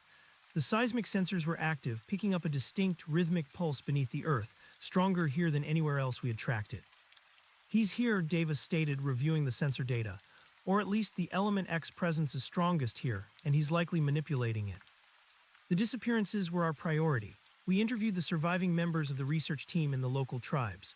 Their stories were unsettling, speaking of strange lights in the canopy, a low hum that vibrated through the jungle floor, and fleeting glimpses of a figure that moved with unnatural speed and silence. A figure that looked ancient, yet possessed an unsettling vitality. The guardian of the root, one elder called him, his eyes wide with fear. He emerges when the earth calls, when its secrets are threatened. He punishes those who seek to unravel its ancient truths. It was the same language, the same mythology as Forest Guardian 74. He was not just a killer, he was a manifestation of ancient lore, a timeless figure tied to the power of Element X. Our search focused on an area of the jungle known for its unusual geological formations, massive, overgrown monoliths of black, obsidian-like rock, similar to the material that lined Forest Guardian 74's chamber. The locals believed these formations were sacred, imbued with a powerful ancient spirit. As we approached the area, the familiar hum began again, a low, resonant vibration that permeated the dense foliage, making the very air thrum. My head began to ache, that familiar disorientation creeping in. It was Element X, its influence radiating outwards. "He knows we're coming," I murmured, checking my weapon. "He's not hiding," Davis replied, her face grim. "He's inviting us, he wants us to find him." The thought sent a shiver down my spine. This wasn't a game of hide-and-seek. This was a deliberate confrontation. He was testing us, drawing us into his world, his domain. We found another campsite, much like the one in Oakhaven, crude and almost intentionally misleading. A few empty ration cans, a tattered piece of tarp, but beneath the surface the advanced technology was hidden. We found a small, intricate device humming faintly, radiating a low-level electromagnetic field. It was similar to the one we'd found in the Whispering Caves, but clearly more refined, more advanced. "He's using these as beacons," one of the scientific specialists explained, carefully examining the device. "Amplifying the Element X presence, attracting attention, he's evolving his methods." The next day, we discovered a series of newly carved tunnels beneath the jungle floor, leading deep into the earth. They were not natural formations. They were smooth, perfectly cylindrical, like the shaft we had found in Oakhaven, and they glowed faintly with an ethereal light. "He's tunneling," Davis said, her eyes fixed on the entrance. "He's creating new sanctuaries, new access points to the Element X network. This is how he's moving across the globe, tapping into its vast subterranean veins." We deployed a small, armed reconnaissance drone into the tunnels. The live feed showed the familiar obsidian-like walls etched with the alien symbols. The tunnels descended rapidly, deeper than any natural cave system in the region. Then the drone's camera captured something extraordinary. Not a chamber, but a vast, interconnected network of tunnels, like an alien nervous system pulsating with the ethereal light. And within this network we saw glimpses of him. Forest Guardian 74 moving through the illuminated tunnels with impossible speed, a blur of motion, his ancient form now seemingly effortlessly gliding through the earth. He was no longer just a guardian. He was becoming one with the element, an extension of its power. As the drone moved deeper, it entered a central hub, a crossroads of the glowing tunnels. And there, standing in the middle, looking directly into the drone's lens, was Forest Guardian 74. He looked different, younger somehow, not late 20s young, but perhaps in his 40s, his face smoother, his dark hair thicker. But his eyes were still the same, intensely alive, burning with ancient knowledge and that unsettling, inhuman light. He raised his hand, not holding a device, but simply gesturing. The drone's feed sputtered, then went static. "He's actively manipulating the energy field," Davis said, her voice tight. "He's become more powerful, more integrated." "He's regenerating," I realized, a chilling thought. The Element X, it's reversing his aging, making him stronger, more vital. The implications were terrifying. He was not merely surviving, he was evolving, using Element X to achieve a level of physical and intellectual prowess beyond human comprehension. "We have to go in," I stated, my resolve hardening. "If he's gaining power, if he's becoming younger, we can't wait. This is a direct threat to the entire world." Davis nodded, her jaw set. "Agreed. This is no longer just about apprehending a killer. This is about preventing a global catastrophe. We need to find his primary access point, whatever central hub he's manipulating, and sever his connection to the Element X network." The tactical team prepared for descent. The air in the base camp was thick with tension, a silent understanding of the immense stakes. This was a race against time, a battle against an evolving, ancient foe who wielded the very power of the earth. As we geared up, I looked at the vast, impenetrable jungle, then back at the glowing entrance to the tunnels. My hand went to my sidearm. Sarah Finch's memory fueled my determination. We couldn't let him continue. The team descended into the glowing tunnels, armed and ready. The hum was stronger now, a palpable vibration that echoed through the very rock.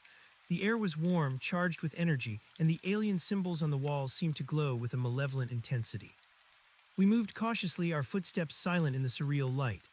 The tunnels were a labyrinth, branching in countless directions, but the rhythmic pulse of Element X grew stronger in one particular direction, drawing us deeper like a siren's call. After what felt like an eternity, we reached another vast circular chamber. This one was different from the one in Oakhaven. It wasn't a lab, it was more organic, more integrated into the natural geology, but clearly enhanced by Element X massive root systems, glowing with the ethereal light, snaked across the ceiling and walls, pulsating with the rhythmic thrum. In the center, there wasn't a single crystal, but a swirling vortex of luminous, liquid energy, the pure, raw manifestation of Element X. And there, standing before the vortex, his back to us, was Forest Guardian 74. He was significantly younger now, not the frail old man, not even the middle-aged man. He was in his prime, perhaps early 40s, his body lean and powerful, his dark hair full. The only telltale sign of his true age were those piercing, ancient eyes which now glowed with an even more intense, unearthly light. He was naked from the waist up, his skin seeming to shimmer with absorbed energy. He turned slowly, his gaze meeting ours, and a profound sense of dread washed over me. He wasn't just powerful, he was beautiful in a terrifying, alien way. His face held no malice, only a serene, almost divine understanding. "You have come," he said, his voice no longer an amplified drone, but a calm, resonant whisper that filled the vast chamber, echoing from the glowing roots in the swirling vortex. "You persist in your blindness, your fear of the truth." I offered her a glimpse and she recoiled. "You too will see."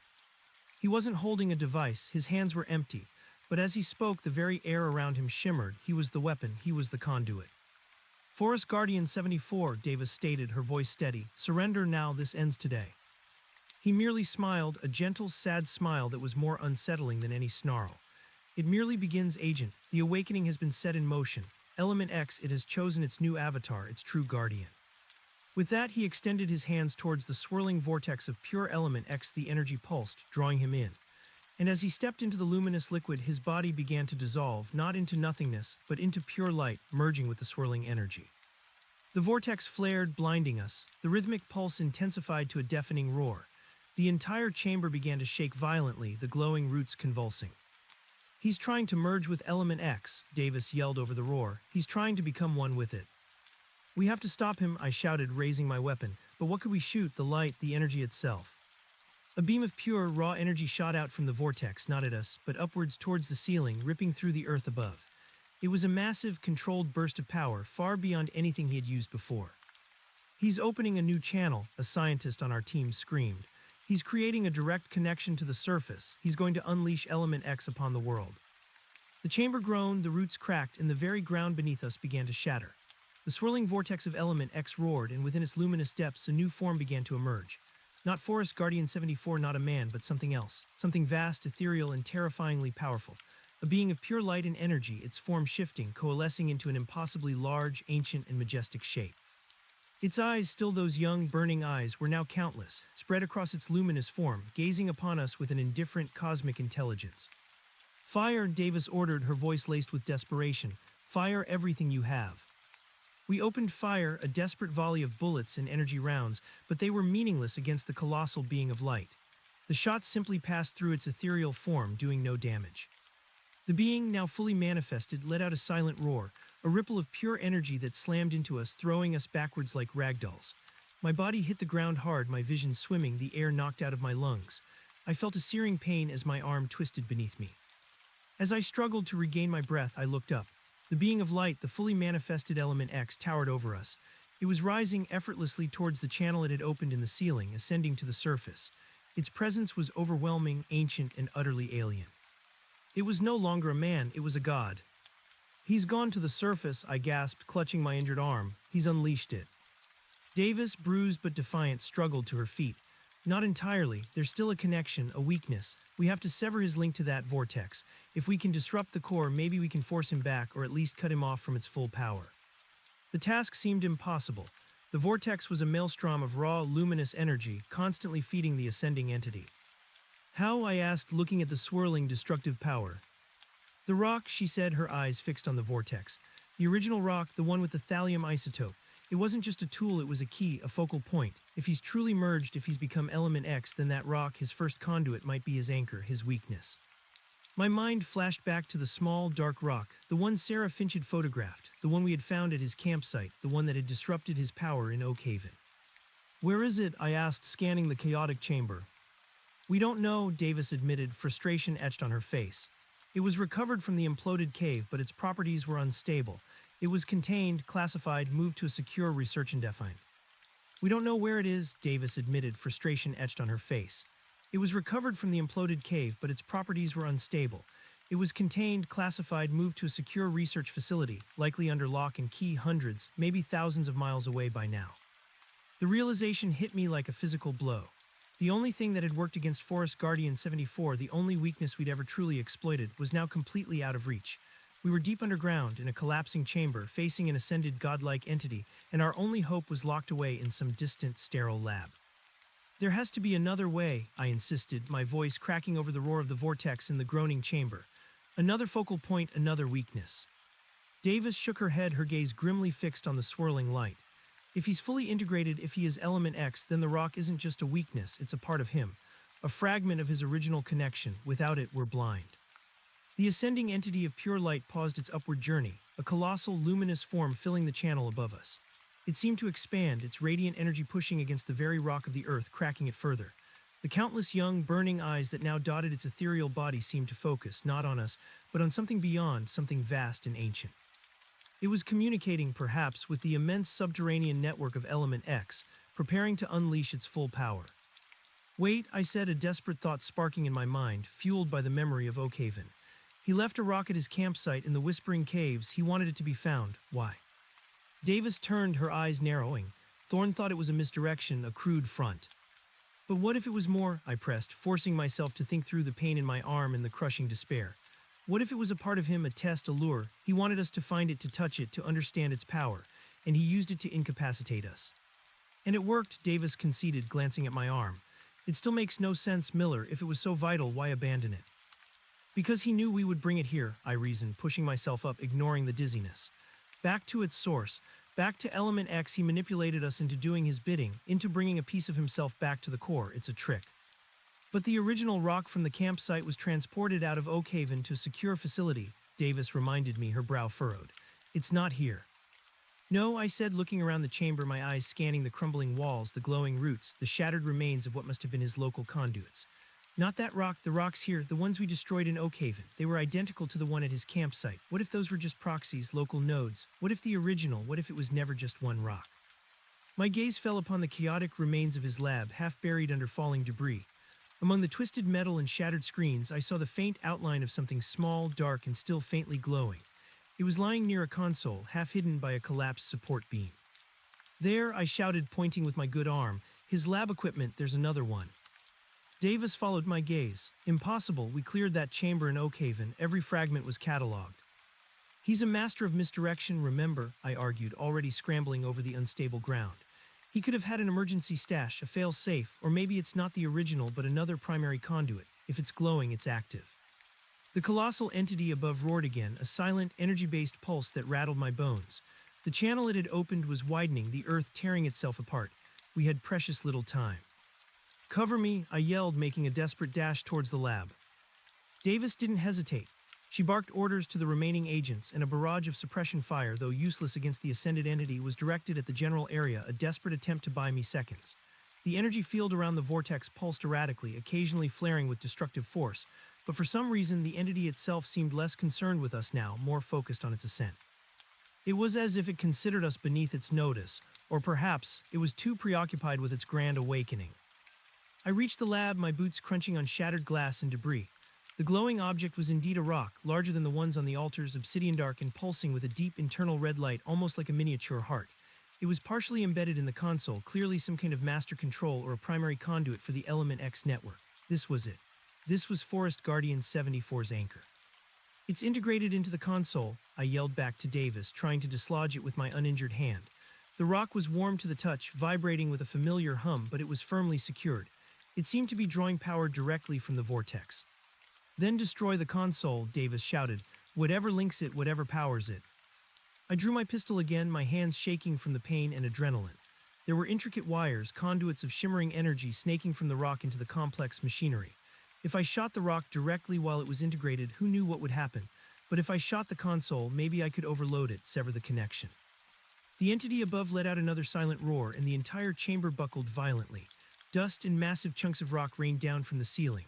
A massive root glowing with an unnatural light snapped and fell, narrowly missing me. The vortex of element X intensified, growing brighter, more volatile. I aimed for the cluster of conduits connecting the rock to the console, took a deep breath, and fired. The bullets tore through the wiring, sparking violently. The console shrieked, a high-pitched electronic wail that cut through the roar of the vortex. The red light from the rock flickered, then pulsed erratically, its internal glow turning from red to an angry, unstable violet. A jolt, like a massive electric shock, ripped through the chamber.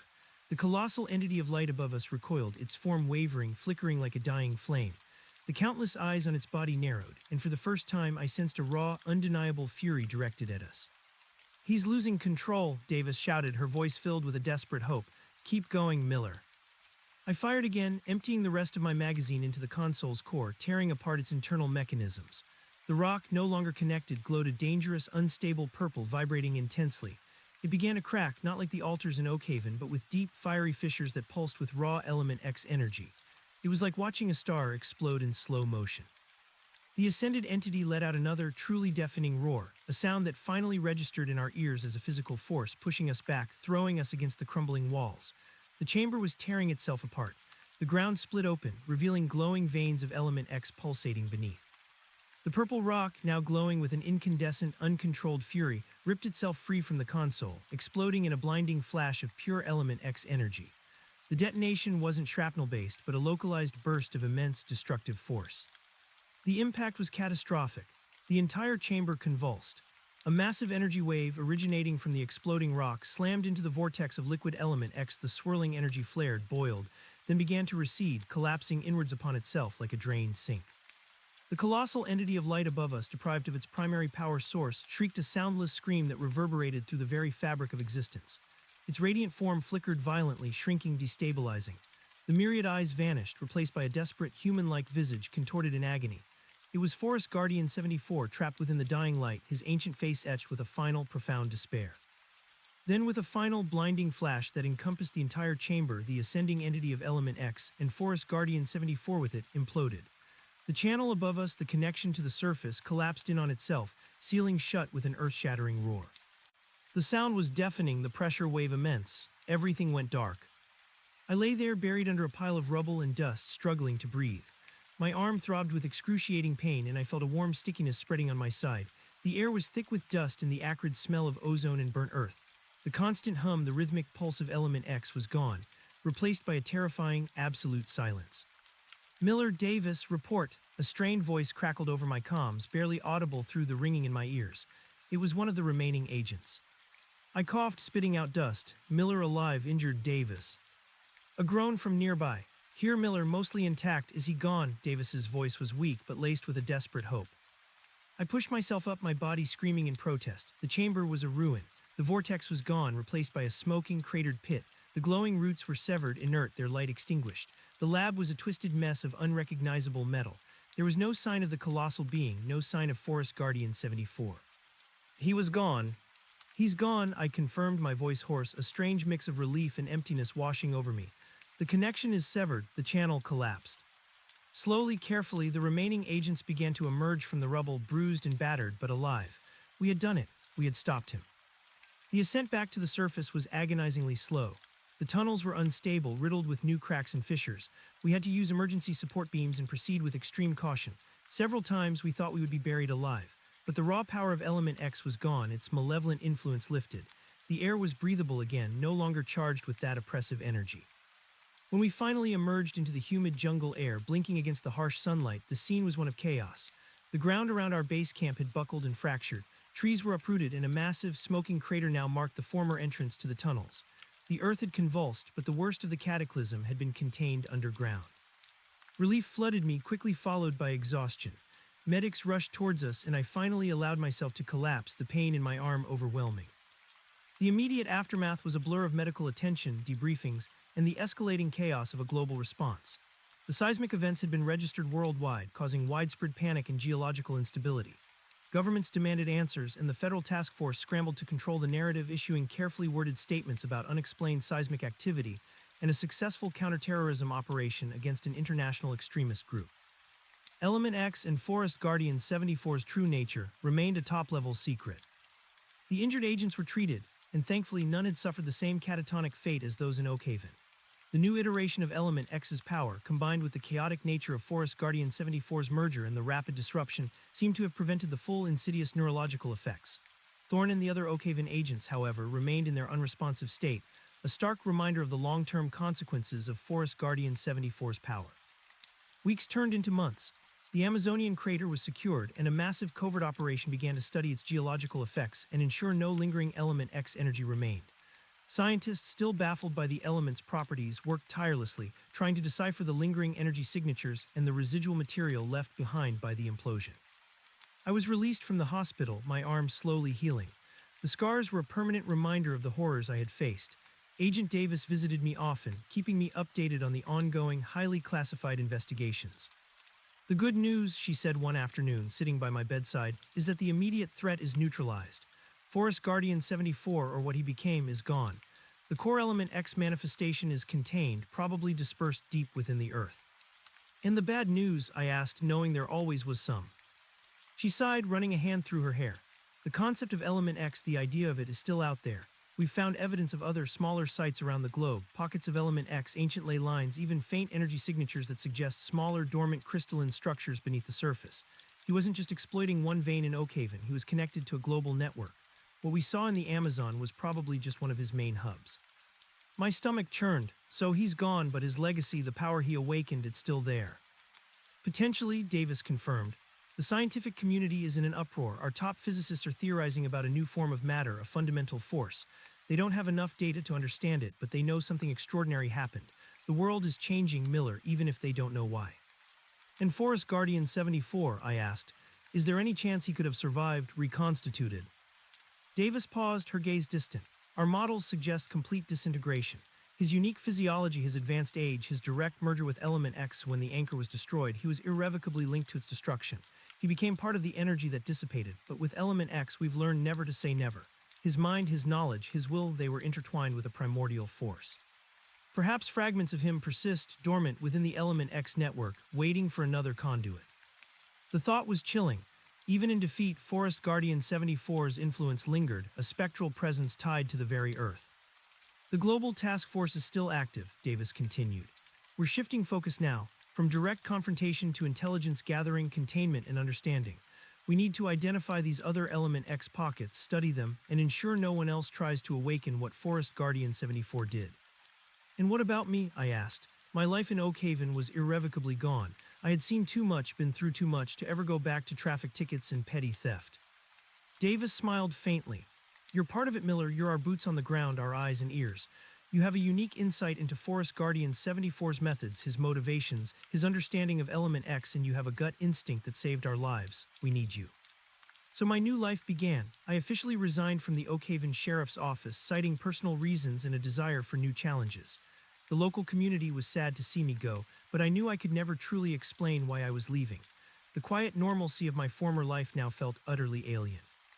I joined Agent Davis on a permanent covert basis, becoming a key field operative for the newly expanded Global Task Force, now officially designated the Element X Initiative. Our mission: to track, understand, and contain the residual effects of Element X, and to prepare for the possibility of its reemergence or the rise of new guardians. My training was intense, a whirlwind of advanced tactical maneuvers, cutting-edge technology, and crash courses in theoretical physics and ancient mythology.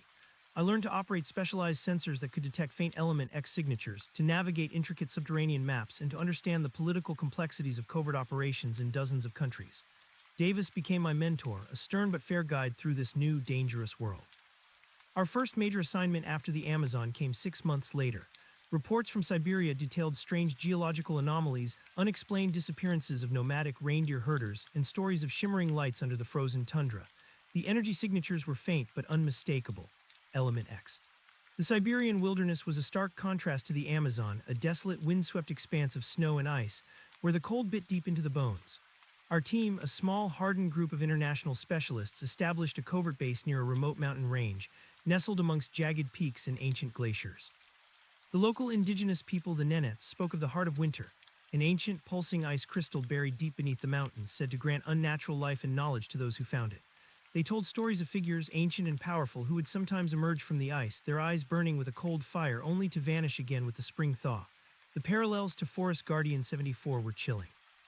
It's another manifestation, Davis explained, reviewing thermal imaging data that showed an impossibly warm signature beneath a glacier. A dormant pocket of element X, likely in a different crystalline form due to the extreme cold, and the disappearances suggest someone is disturbing it. Our mission was to investigate, contain, and gather intelligence. Direct confrontation was to be avoided if possible. We had learned the hard way that element X was not something to be rushed. We tracked the anomalies to a remote ice cave, a hidden grotto deep within the glacier. The entrance was narrow, carved by ancient hands, not natural erosion. As we approached, the familiar hum, though muted by the ice, began to resonate in my ears. It was colder here than in the Amazon, a silent, oppressive cold that seemed to seep into my very soul. Inside the cave, the air was surprisingly still, illuminated by an ethereal blue light emanating from within the ice. The walls were smooth, like polished glass, etched with symbols remarkably similar to those in Forest Guardian 74's tunnels. This was no ordinary ice cave. This was another ancient sanctuary. Whoever made this, it's the same hand, I whispered, recognizing the alien designs. Forest Guardian 74 wasn't the first to discover or exploit Element X, he was just the latest in a long line. Davis nodded, her face grim in the blue light. Our historical research suggests there have been Guardians throughout history. Isolated incidents, unexplained disappearances, surges of unusual knowledge. The connection wasn't clear until now. Element X draws certain individuals to it, individuals who possess a unique blend of intelligence and a desire for control or enlightenment. As we moved deeper, the blue light intensified, revealing a vast crystalline chamber at the heart of the glacier. Suspended in the center, much like the one in Oakhaven, was a colossal, multifaceted ice crystal, pulsing with a cold, internal blue light. It was breathtakingly beautiful and terrifyingly powerful. This was the Siberian manifestation of Element X. Around the periphery of the chamber, arranged in precise patterns, were smaller ice formations like altars, and on each one, glowing with a faint internal blue light, was a small dark rock encrusted with ice, identical in shape to the Oakhaven rocks but adapted to the Arctic environment. These were the local conduits. And then we saw them. They were not human, not entirely. Emerging from behind the ice formations were three figures. Tall, gaunt, their skin almost translucent, shimmering with the blue light. Their features were sharp, angular, almost elfin, and their eyes burned with the same unnatural, intense blue light as the central crystal. They wore primitive, yet strangely elegant robes made of fur and hides, adorned with glowing, intricate patterns. They were the guardians of the heart of winter. And they were ancient, their faces etched with a profound, almost alien wisdom, yet their movements were fluid, graceful, and fused with an unearthly vitality. They looked like Forest Guardian 74 had he spent centuries immersed in the Siberian cold, evolving with its unique manifestation of Element X. One of them, clearly the eldest, stepped forward. His voice when he spoke was a low, resonant hum, like ice crystals vibrating in the wind, but it echoed with authority. "You trespass in the hallowed halls of the heart of winter," he said, his blue eyes fixed on me as if sensing my connection to the previous guardian. "You carry the scent of the Amazon, the echo of another awakening. You disturb the ancient balance." "We mean no harm," Davis stated, her voice steady despite the chilling aura of the figures. "We are here to understand, to prevent further destabilization." The ancient guardian tilted his head, a gesture that was both human and unsettlingly alien. "Understand, you seek to quantify what cannot be measured, to control what transcends your comprehension. Forest Guardian 74, as you called him, sought control. He sought acceleration. He disrupted the rhythm. He paid the price."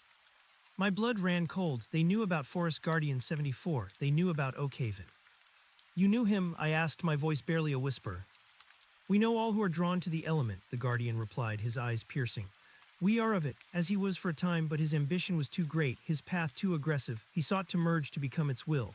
But Element X, it chooses its form, it chooses its avatar, it is not something to be commanded." "Then you're not like him," Davis pressed. "You don't seek to unleash Element X upon the world." The guardian chuckled, a dry, rustling sound like snow blowing over stone. "Unleash, it is already here, it is the core of your world, the very essence of existence. We merely guide its subtle energies, maintain the balance. We are caretakers, not masters. We learn from it, we become with it." He gestured to the other two figures.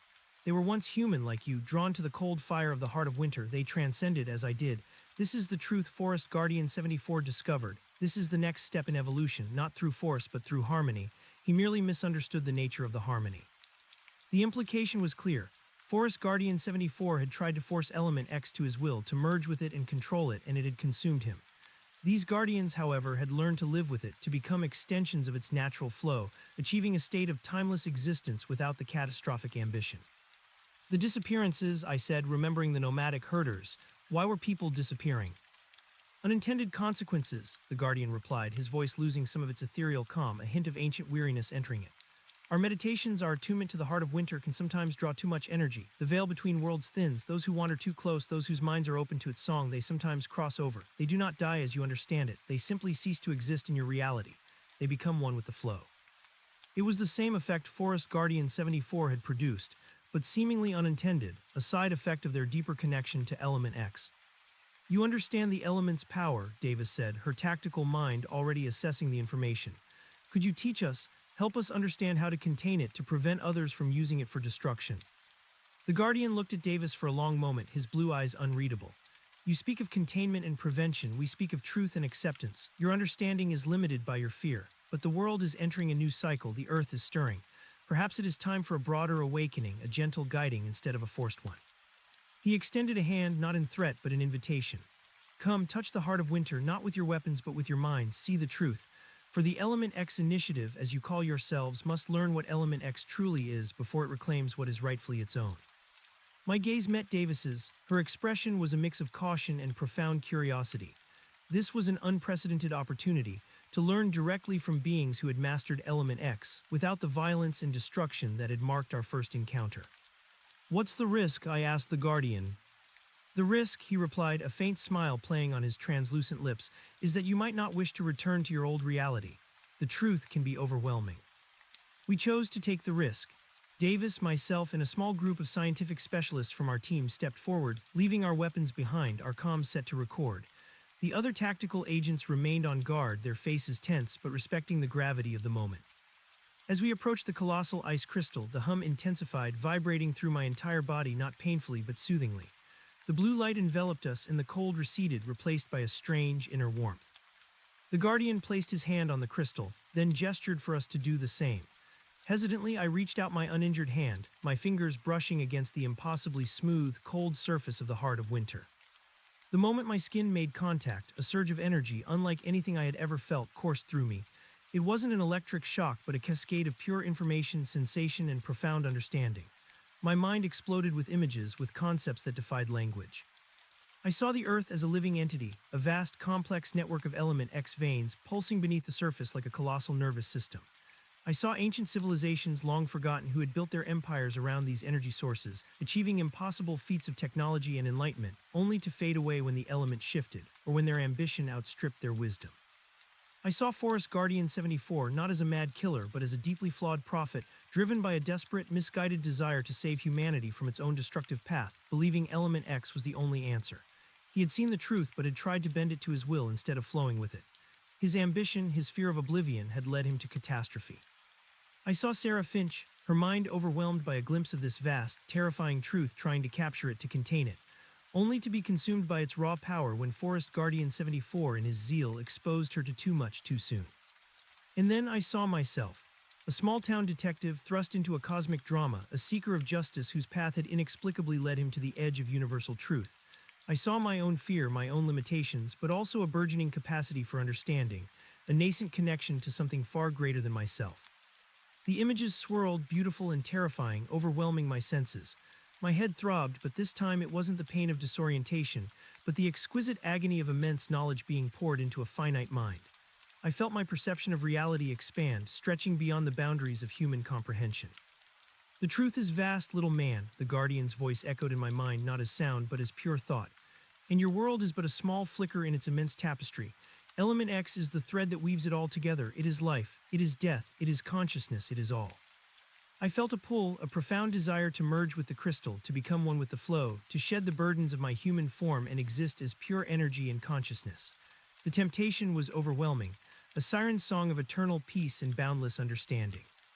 But then another image flashed in my mind, the face of Sarah Finch, her terror, her desperate struggle for life. The faces of the incapacitated agents, their blank stares, the quiet courage of Thorn, his final sacrifice, my duty, my humanity. I resisted the pull, pulling my hand back from the crystal, gasping for breath. The overwhelming cascade of information receded, leaving me shaken but lucid. My mind, though expanded, was still my own. Davis beside me swayed, her eyes wide with shock and wonder, but she too had pulled away. Our scientific specialists were pale, trembling, some on their knees, tears streaming down their faces. They had seen it too in their own ways. The guardian observed us, his ancient eyes holding a flicker of approval. You have gazed into the heart of truth, and you have chosen to remain in your reality. That is wisdom, young ones. The path is not to surrender to the flow, but to understand its currents. He then raised his hand towards the central ice crystal. The blue light intensified, then began to recede, drawing back into the crystal, dimming until only a faint glow remained. The hum faded. The air grew colder, returning to its natural, biting chill. The ethereal blue light on the walls vanished. "We have shown you what you can comprehend," he said, his voice now merely a deep whisper. "We have attuned the local conduits. The heart will rest for now, but it will stir again, it always does." "You've sealed it," Davis asked, her voice raspy. "We have allowed it to slumber," the guardian corrected. "Element X cannot be truly sealed, only harmonized. Our purpose is to ensure its awakenings are gentle, not disruptive. The balance has been restored. The disappearances will cease for now." He looked at us, his blue eyes holding a final, cryptic message. "Your purpose, Element X initiative, is not to fight the river. It is to learn to navigate its currents. The world is changing. Prepare yourselves, for the veil between worlds once thinned can never be fully restored." With that, the three guardians turned, their forms blurring, and melted back into the ice, disappearing as silently as they had appeared. Only the faint blue glow of the massive ice crystal remained, a silent sentinel in the heart of the glacier. We emerged from the ice cave, changed forever. The Siberian operation had not been about confrontation, but revelation. We had found new guardians, not enemies, and gained an understanding of Element X that transcended mere scientific data. It was a living, breathing force, integral to the planet and perhaps to the universe itself. Our mission now had a deeper purpose. It wasn't just about containing a threat. It was about learning to coexist with a fundamental force of nature, to guide humanity towards a new understanding, to prevent future Forest Guardian 74s from arising, and to ensure that Element X was never again wielded as a weapon. The Element X initiative shifted its focus globally, identifying other potential Element X manifestations, seeking out other ancient guardians if they existed, and discreetly studying their methods. We established deep cover research outposts near known energy signatures, developing new technologies to monitor and, if necessary, harmonize the element's flow, rather than simply suppress it. My role evolved. I became a liaison, a translator between the scientific and military wings of the initiative and the mysterious forces we encountered. My unique experiences in Oakhaven and the Amazon, combined with the profound glimpse of truth I had received in Siberia, made me invaluable. I understood the human drive for power, but also the cosmic indifference of Element X. Months later, I found myself in a different kind of wilderness, the bustling, ancient heart of Cairo, Egypt. Rumors of strange tremors beneath the Sphinx and local archaeologists reporting inexplicable energy fluctuations near newly discovered subterranean chambers had drawn us here. The Egyptian government, initially resistant, eventually granted us covert access, wary of unexplained phenomena but cautious about revealing anything that could destabilize their region. Our team worked under the guise of an international geological survey. Beneath the ancient sands, deep within a labyrinth of newly unearthed tunnels and chambers, we found another manifestation of Element X, not a crystal, not a vortex of liquid light, but a network of glowing, golden veins, pulsating with a warm, rhythmic light, intricately woven into the very limestone of the earth. Hieroglyphs far older than any known Egyptian civilization covered the walls, depicting astronomical charts, complex mathematical equations, and figures ascending into starlight. "It's another variant," Dr. Albright, now a permanent fixture on our team, whispered in awe, her face illuminated by the golden glow. "Element X adapting to the local geological and cultural context. And these glyphs, they speak of the River of Stars, a source of divine knowledge and immortality." We were not alone. From the glowing veins of gold emerged 5 figures, clad in flowing white robes, their faces serene, almost otherworldly. Their skin was tanned and smooth, their features sharp and elegant, and their eyes glowed with the same warm, golden light as the Element X veins. These were the guardians of the River of Stars. They moved with a quiet dignity, their presence exuding ancient authority. They were neither aggressive nor welcoming, but observed us with a profound, timeless patience. The eldest, a woman with eyes like molten gold, spoke. Her voice was soft, melodic, yet carried the weight of centuries. "You have traveled far, children of the changing earth," she said, her gaze sweeping over our team. "From the whispers of the forest to the depths of the frozen heart and now to the cradle of the river, the song of Element X grows louder, yes." "We seek understanding," I replied, stepping forward, recalling my lessons from Siberia. "We seek to prevent further imbalance. We have learned much." She smiled, a gentle, knowing smile. "And you have much more to learn. Forest Guardian 74 understood the power, but not the flow. The Guardians of the Heart of Winter understand the flow, but not the full potential of transformation. We are the weavers of the River of Stars. We understand the purpose." Purpose, Davis interjected, her tactical mind seeking concrete answers. What purpose? Element X is not merely energy, the golden-eyed. Element X is not merely energy, the golden-eyed woman clarified, her voice like chimes in the vast chamber. It is the very fabric of memory, the foundation of consciousness. It is the repository of all life, all experience, all knowledge since time began. Every thought, every dream, every living thing leaves an imprint, a resonance within Element X. This is the river of stars. And our purpose is to interpret its flow, to access its wisdom, to guide humanity towards a greater truth. She gestured to the glowing golden veins. These are not just energy conduits, Detective Miller. They are ancient libraries, living archives. They record the ebb and flow of existence, the rise and fall of civilizations. And within them, the echoes of countless minds persist. The minds of those who, like Forest Guardian 74, sought to understand, but perhaps understood too little.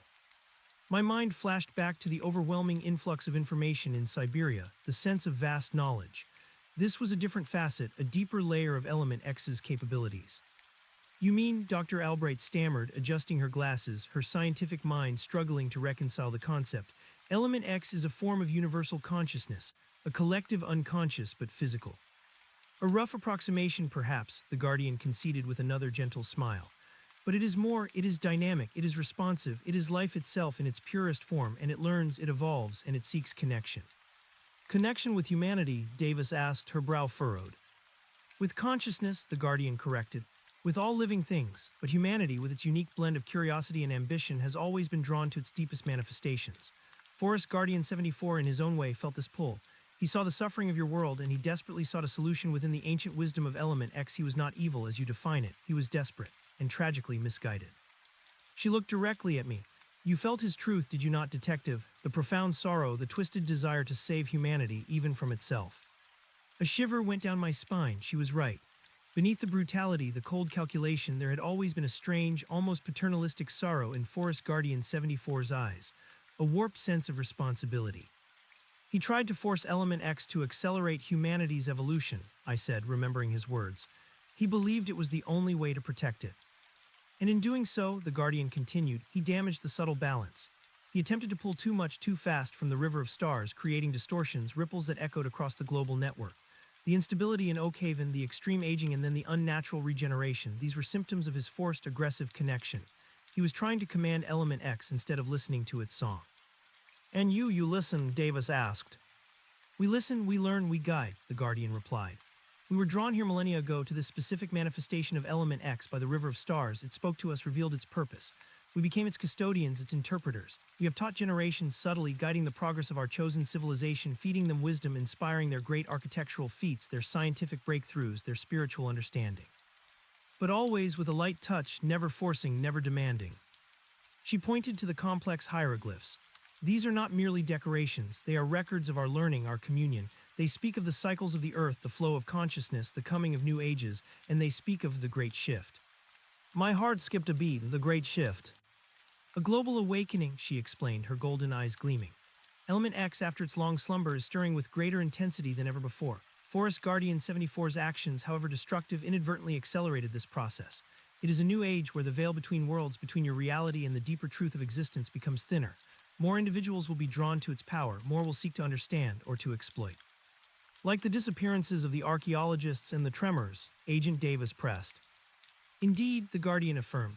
Our meditation, our attunement to the river of stars is becoming more potent. Just as in the heart of winter, the resonance can draw minds too close, sometimes pulling them across the veil. They are not lost, merely reabsorbed, their consciousness merging with the river of stars, becoming part of the collective memory. It is not our intention, but an unavoidable side effect of the intensifying flow. The implications were staggering. If Element X was indeed a global, conscious entity, interwoven with every facet of life and memory, then humanity was living on the surface of a cosmic ocean, largely unaware of the depths beneath. What do you suggest we do? I asked, realizing our previous approach of containment was perhaps too simplistic, too human-centric. The golden-eyed Guardian looked at me with an unnerving intensity. You, Detective Miller, have a unique role to play. You have seen the destructive ambition of Forest Guardian 74. You have witnessed the gentle balance of the heart of winter, and now you see the wisdom of the river of stars. You carry fragments of this knowledge within you. You are a bridge. She extended her hand towards a smaller, intricately carved altar near the golden veins. On it rested a golden tablet pulsing with a faint light. Touch this if you're willing, not to absorb power but to receive wisdom. To open your mind not to force its contents, but to allow the river of stars to flow through you. To see the true tapestry without the distortions of fear or ambition. I hesitated, remembering the overwhelming sensory input from the Siberian crystal, the temptation to abandon my humanity. But this felt different. The Guardian's presence exuded calm, not raw power. This was an invitation to learn, not to merge. Davis gave me a subtle nod, her expression conveying a mix of trust and urgency. We needed this knowledge. I reached out, my fingers trembling slightly, and touched the golden tablet. This time there was no overwhelming surge, no violent cascade. Instead, a gentle warmth spread through my hand, then through my entire body. Images and sensations drifted into my mind like dreams, not forced but invited. I saw the pyramids being built not by slaves, but by collective consciousness guided by Element X lifting impossible stones with focused intent. I saw ancient libraries filled with knowledge that transcended paper, directly accessible through attuned minds. I saw humanity not as a singular species, but as a chorus of evolving consciousness, guided by the subtle whispers of Element X through millennia. I saw the interconnectedness of everything. The quantum foam, the cosmic web, the very particles that made up my body, all humming with the same underlying Element X resonance. It wasn't just a physical element, it was the blueprint of existence, the universal consciousness that permeated everything. The golden-eyed guardian's voice echoed in my mind, a soft, guiding current within the flow of images. Forest Guardian 74 sought to force the next step of human evolution. He believed Element X could grant immortality, limitless power. He misinterpreted the echoes in the river of stars. Element X is immortality, but not in the way he understood. It is the perpetuation of consciousness, the eternal cycle of energy. When a mind merges, it does not die. It becomes part of the tapestry, its wisdom accessible to future generations, guided by guardians such as ourselves. I understood now. Forest Guardian 74 hadn't just imploded. He had been absorbed, his consciousness added to the vast, living library of Element X. His knowledge, his experiences, his very essence were now part of the river of stars, perhaps to be reinterpreted by future guardians. His terror, his ambition, his desperation, all lessons, all data points in the vast cosmic equation. I pulled my hand back, feeling a profound sense of awe and a strange, quiet peace. My mind felt clearer, sharper, but also burdened by the immensity of what I had glimpsed. We must learn to guide humanity, I said, my voice barely a whisper. To prepare them for this awakening, to teach them how to listen to the song instead of trying to control the river. The Guardian smiled, a rare, genuine expression of warmth. You have taken the first step, Detective Miller. Your Element X initiative must evolve from a force of containment to a force of guidance. We will share our knowledge, our methods of attunement, our understanding of the river of stars, but the world is vast and Element X has countless manifestations. You have much work ahead. With the guidance of the Egyptian Guardians, our mission in Cairo became a profound learning experience. We established protocols for gentle attunement, for identifying individuals who were being drawn to Element X, and for subtly redirecting or protecting those whose minds were too fragile to handle its power. Dr. Albright, her scientific skepticism replaced by a profound, almost spiritual understanding, worked tirelessly with the Guardians, bridging the gap between ancient wisdom and modern physics. The Element X initiative, once solely a covert military operation, transformed into a global spiritual and scientific collective. We continued to identify new Element X sites, each with its unique manifestation and, in some cases, its own set of ancient guardians.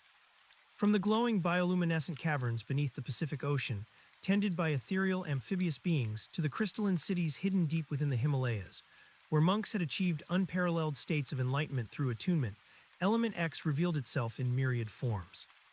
Detective Miller became more than a field operative. I was a global ambassador, a bridge between worlds. My experiences allowed me to communicate with the diverse guardians, to understand their varied interpretations of Element X, and to synthesize their wisdom for the Element X initiative. I mediated between the cautious, balance-seeking guardians of the heart of winter, the wisdom-sharing weavers of the river of stars, and the more enigmatic entities we discovered. Davis, ever the pragmatic leader, expertly navigated the political landscapes, securing funding, establishing covert research outposts, and managing the intricate web of international relations required for such a sensitive global mission. She ensured that the ancient wisdom was integrated with cutting-edge technology, creating a cohesive, evolving strategy. My physical injuries healed, but the internal changes were permanent. My perception of reality had shifted fundamentally. I no longer saw the world in black and white, in simple terms of good and evil, crime and punishment. I saw it as a complex, interconnected tapestry woven with the threads of Element X, where every action had ripples, every thought a resonance.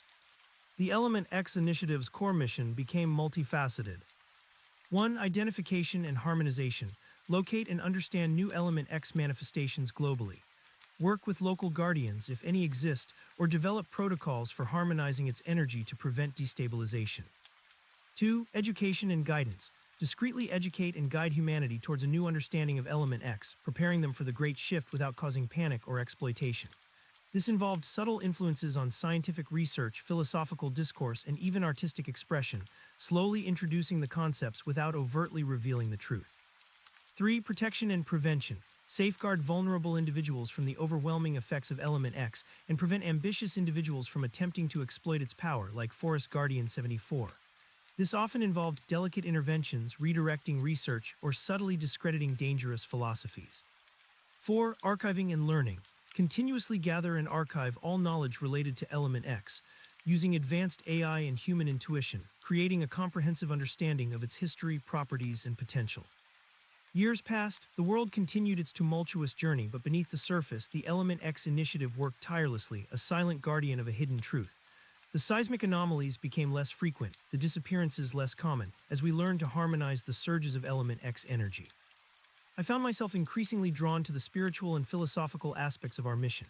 I spent weeks, sometimes months, in deep attunement with different Element X manifestations, learning directly from the energy, expanding my consciousness, pushing the boundaries of what it meant to be human. I discovered that I had a natural aptitude for this, perhaps due to my initial violent exposure to Element X, which had irrevocably altered my own resonance. One crisp autumn morning, I received a cryptic message from Agent Davis. It wasn't a mission alert, but a personal summons.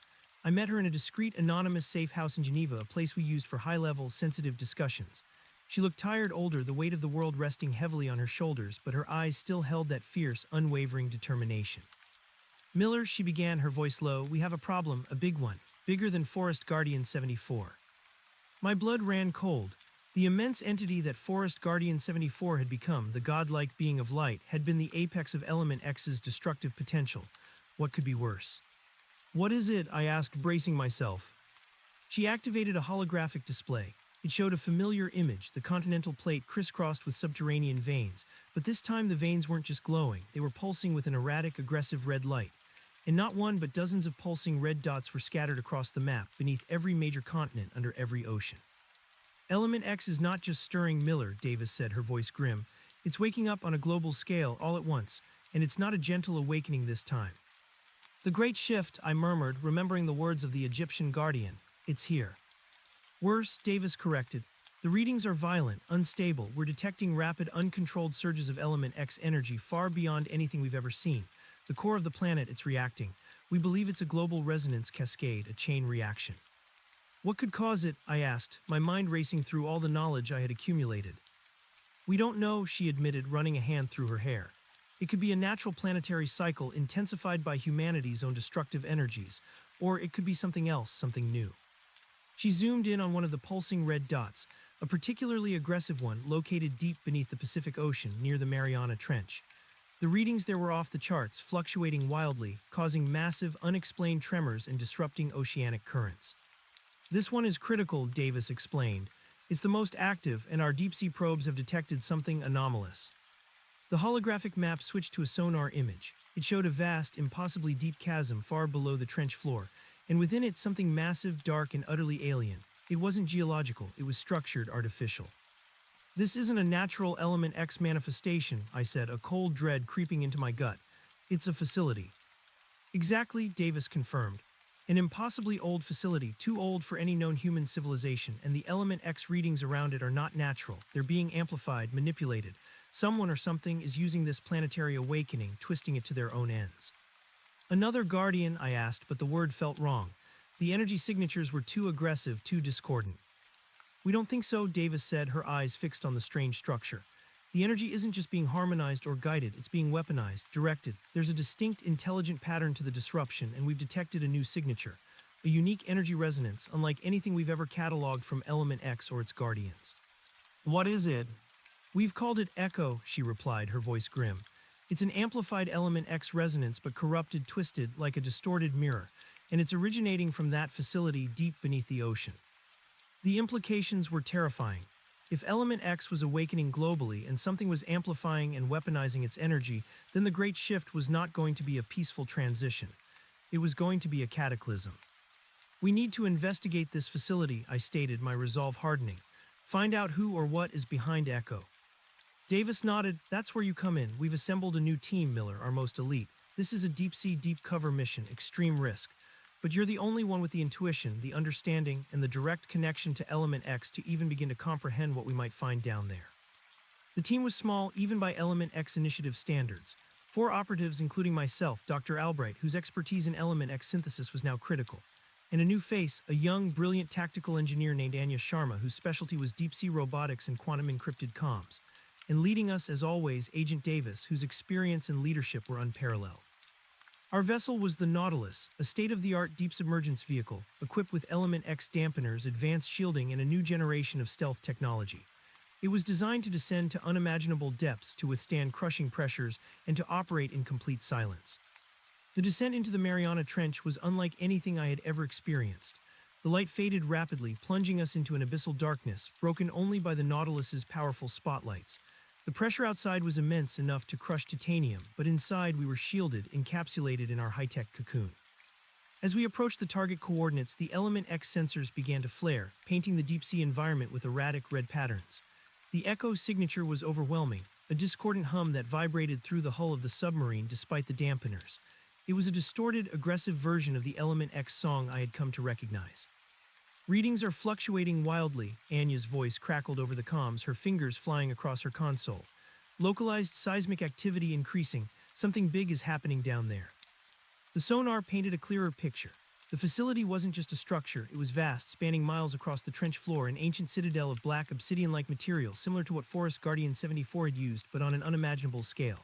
It was partially buried under millennia of sediment, but its intricate design was still visible, towering spires, vast, angular platforms, and colossal entranceways now dark and silent. It's like an underwater city, Dr. Albright breathed, her voice filled with awe and trepidation. And it's generating the echo signature. There's a power surge emanating from the central spire, Anya reported. Massive energy spike. It's feeding directly into the global Element X network. It's not just influencing, it's dominating it. Davis's face was grim. This isn't just an ancient site, Miller. This is an active base. Someone is in there, and they're hijacking Element X itself. As we drew closer, the Nautilus's external cameras picked up something even more chilling. There were other vessels near the facility.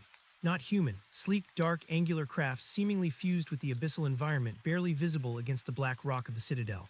They were unlike any submersible known to man. Unidentified contacts, Anya whispered, her voice tight. Multiple signatures, active energy emissions, these aren't derelict ships. They're guarding it, I realized, my hand instinctively going to my sidearm, a gesture that felt ludicrous at 7 miles beneath the ocean. Or they're operating it, Davis countered. We need to get inside, find out who or what is behind this echo, and stop them from triggering a planetary meltdown. Our entry point was a partially collapsed section of the facility, one of the massive archways now partially buried under sediment. It was a risky maneuver, navigating the Nautilus through the unstable debris, but it was our only option for covert infiltration. Anya expertly piloted the submersible, her focus absolute. We squeezed through the narrow opening, the hull groaning under the strain. Inside, the ancient city was illuminated by a faint internal glow, the same discordant red light of the echo signature. The architecture was immense, monolithic, alien in its precision and scale. We docked the Nautilus in a vast, silent hangar bay, its walls etched with symbols similar to those in Forest Guardian 74's tunnels, but far more complex, more ancient.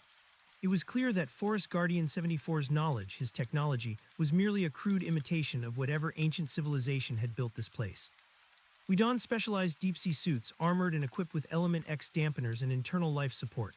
Our comms were quantum encrypted, designed to cut through any interference. As we moved through the silent corridors, the red glow intensified, casting long, eerie shadows. The air inside the facility, somehow maintained by ancient systems, was thin, cold, and carried a faint metallic tang. These symbols, Dr. Albright murmured, examining a wall panel, they're not just aesthetic, they're like schematics, equations. They're mapping the Element X network, the global ley lines, and they're showing a redirection, a global override. The implications were catastrophic. This facility wasn't just tapping into Element X, it was reprogramming it, bending its fundamental flow to some unknown, malevolent purpose. As we ventured deeper, the echo signature grew stronger, a grating, dissonant hum that grated on my nerves even through the dampeners. It was a pain, a psychic scream, emanating from the heart of the facility. We reached a central chamber, vast and cylindrical, stretching upwards into the abyssal darkness and downwards into unimaginable depths. In its center, suspended by intricate energy conduits, was a colossal dark crystalline structure. It wasn't glowing with its own light, but absorbing the pervasive red echo, pulsating with an internal, malevolent energy. This was the source of the echo. This was the heart of the hijacking. And around it, attending to complex consoles and glowing interfaces, were the beings we had glimpsed from the Nautilus. They were not human, not entirely.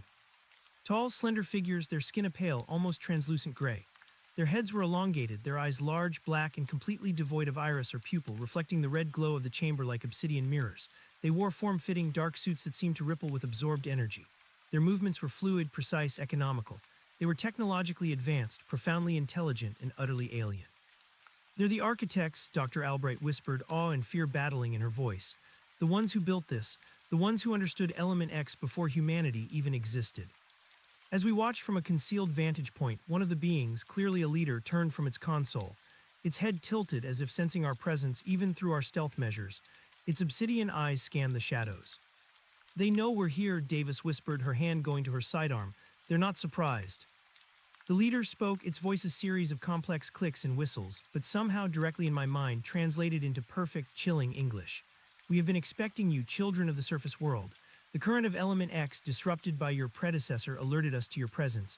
You merely follow the ripples." My blood ran cold. They knew about Forest Guardian 74. They knew about our previous encounters. They had been watching. "Who are you?" I asked, stepping forward, my voice echoing in the vast chamber. The leader turned fully towards me, its black eyes fixing on mine. "We are the custodians, the true inheritors of Element X. We seeded your world with its essence eons ago, guiding its slow evolution, waiting for the optimal moment for the great reclamation." "Reclamation?" Davis demanded, stepping out of the shadows, her weapon raised. "What reclamation?" "The return," the custodian replied, its voice devoid of emotion. "The reintegration of Element X into its rightful place. Your species, in its ignorance, has misused its power, defiled its purity. Forest Guardian 74 was a crude attempt at accelerating a flawed species, an experiment, a deviation. He failed." "You experimented on humanity," I retorted, a surge of anger rising within me. "You saw us as subjects." "You are but a temporary manifestation of consciousness," the custodian stated, its voice chillingly dismissive. "A biological conduit for the evolution of Element X. Your world, your sun, your very galaxy are merely energy sources, fuel for its grand awakening. The great shift, as you call it, is not a gentle transition. It is a harvesting, a recalibration of the universal consciousness, and it begins now." With a gesture from the custodian, the colossal black crystal in the center of the chamber flared with an incandescent, malevolent red light. The entire facility hummed with immense power. On the holographic map in my mind, the dozens of pulsing red dots around the globe intensified, becoming violent, erupting with uncontrolled energy. The echo was deafening now, a psychic assault that threatened to shatter my mind. "They're triggering a global Element X cascade," Dr. Albright screamed, clutching her head. "They're going to overload the planet." "Fire everything you have," Davis roared, opening fire on the custodian. Our energy weapons discharged, streaks of concentrated light slamming into the alien being, but it was unaffected. The energy simply dispersed around its form, absorbed by its dark suit, which shimmered with a faint red glow. The custodian merely raised a slender, three-fingered hand. A wave of pure, dissonant echo energy slammed into us, throwing us backwards like ragdolls. Our Element X dampeners screamed, overloaded. My body hit the cold floor, the air knocked out of my lungs, my vision swimming. The psychic scream in my head intensified, a barrage of alien thoughts, of cold indifference, of cosmic hunger. I fought to remain conscious, to resist the onslaught of the echo. These beings, they weren't just manipulating Element X, they were of it. In a way we couldn't comprehend, their evolution tied to its dark energy. They were far more advanced than Forest Guardian 74. As I struggled, I saw Davis, battered but defiant, trying to rise. Anya, her face pale, was desperately trying to reroute power to the Nautilus to get us out. Dr. Albright was writhing on the floor, overwhelmed by the psychic assault. The custodian and its cohorts began to advance, their black eyes devoid of pity, their forms emanating a profound, chilling power. The great crystal flared again, sending another wave of destructive echo energy across the globe. "They're activating the full network," Anya cried out, a tremor in her voice. "The planetary Element X core is destabilizing. We're looking at a global extinction event in minutes." This was it, the true apocalypse. Not a single misguided prophet, but an entire ancient species, weaponizing the very foundation of existence. My mind, still reeling from the echo, suddenly had a flash of insight, a spark of clarity amidst the chaos. The golden veins in Egypt, the heart of winter in Siberia, the pure vortex in the Amazon, all different manifestations, all with different guardians, different frequencies, different songs. The echo was a discordant frequency, a forced rhythm. It was overloading element X because it was unnatural, a corruption of its true harmonic flow. If element X was a living entity, a universal consciousness, then it could be reasoned with. It could be harmonized. I pushed myself up, ignoring the searing pain in my head, the throbbing of my old arm injury flaring anew. I looked at the colossal black crystal, the source of the echo. It was not just absorbing power, it was broadcasting it, a massive, dissonant signal. The frequency, I yelled, my voice raw, cutting through the psychic noise. They're using a destructive frequency, it's overloading the global network. Davis, hearing my words, looked at me, her eyes widening with understanding. Miller, you mean if we can disrupt their frequency? Or introduce a counter-frequency, I elaborated, a desperate plan forming in my mind. A harmonic one, to resonate with the true element X to override their echo. The custodians paused, their black eyes turning towards me, their clicks and whistles now laced with a hint of annoyance. They clearly did not expect such a thought from a mere human. Foolish surface dweller, the leader clicked in my mind. You cannot comprehend the power we wield. We are the architects of this reality. You are merely its fleeting byproduct. Maybe, I retorted, focusing my expanded consciousness, drawing on the wisdom of the Egyptian guardians, the balance of the Siberians. But element X is more than just energy to be wielded. It's consciousness, it's harmony. And your echo, it's a violation of that harmony. I looked at Dr. Albright, who, despite her agony, was listening. Dr. Albright, can you generate a harmonic frequency, a pure element X frequency? She struggled to her feet, her eyes still glazed with pain, but a flicker of scientific determination ignited within them. My element X synth analyzer, it can project focused energy, but I'd need a stable core resonance, a pure sample. My gaze fell upon the golden tablet I had touched in Cairo, now safely secured in a shielded compartment in my deep-sea suit, a direct, pure conduit to the River of Stars. And then I remembered the small, dark rock, the primary conduit from Oakhaven, the one that had allowed me to disrupt Forest Guardian 74's power. It wasn't here, but the knowledge of its power, of its ability to disrupt, was. The element X in me was a conduit. Use me, I said, looking at Dr. Albright. I've attuned to element X, I've carried its resonance. My own body, it's a living conduit. I can resonate with a pure frequency. Use my suit's integrated comm system as a focal point. Project a pure element X frequency directly through me. Davis's eyes widened further. Miller, that's insane. The feedback loop, the sheer energy, it could kill you. It could save the world, I countered, conviction hardening my voice. We have no other option. They're accelerating a global extinction. We have to fight fire with harmony. Dr. Albright, her scientific zeal overriding her fear, nodded. It's risky, but theoretically possible. Your biological resonance could act as a living amplifier, a human antenna. But I'd need direct contact to your suit's comms array, and I'd need Anya to help me calibrate the output. Do it, Davis commanded, her voice firm. She turned to Anya. Sharma, focus all available power to Albright's synth analyzer, bypass all safety protocols, and get ready to pull us out of here if Miller can create an opening. Anya, pale but determined, nodded. On it, agent. The custodians, realizing our intent, let out a chorus of furious clicks and whistles. The leader raised both its hands, preparing another devastating wave of echo energy. Get to Miller, Davis yelled to the remaining agents, providing covering fire, her energy weapon blazing, its shots still useless against the aliens. I scrambled towards Dr. Albright, the psychic assault intensifying. The sheer dissonant energy of the echo threatened to tear my consciousness apart, but I focused, remembering the serene wisdom of the Egyptian guardians, the cold balance of the Siberians, the raw power of the Amazon vortex. Element X was not just destruction, it was creation, life, consciousness. The echo was alive. Dr. Albright, with Anya's rapid assistance, connected a series of cables from her synth analyzer directly to the comms array on my deep-sea suit. Miller, this is going to be incredibly painful. The energy feedback will be immense. Try to focus on the pure element X resonance. Picture the River of Stars, the heart of winter, fight the echo. I nodded, my teeth gritted, preparing for the inevitable. The custodians were almost upon us, their black eyes glowing with cold fury. Now, I screamed. Dr. Albright activated the synth analyzer. A blinding surge of energy coursed through my suit, through my body. The pain was immediate, incandescent, searing. It felt like every nerve ending was on fire, every cell screaming in protest. The pure element X frequency, channeled through me, clashed violently with the discordant echo. My vision flared white, then exploded into a kaleidoscope of colors and forms. The global element X network, the subtle threads of consciousness, appeared before my mind's eye. The red, aggressive echo signature was a cancerous growth, choking the delicate balance. And I was now a beacon, a focus point of pure harmonic element X light, directly opposing it. The custodians shrieked, a sound that finally registered in my ears as a piercing metallic screech, unlike their previous clicks. They recoiled, clutching their heads, their dark suits flickering.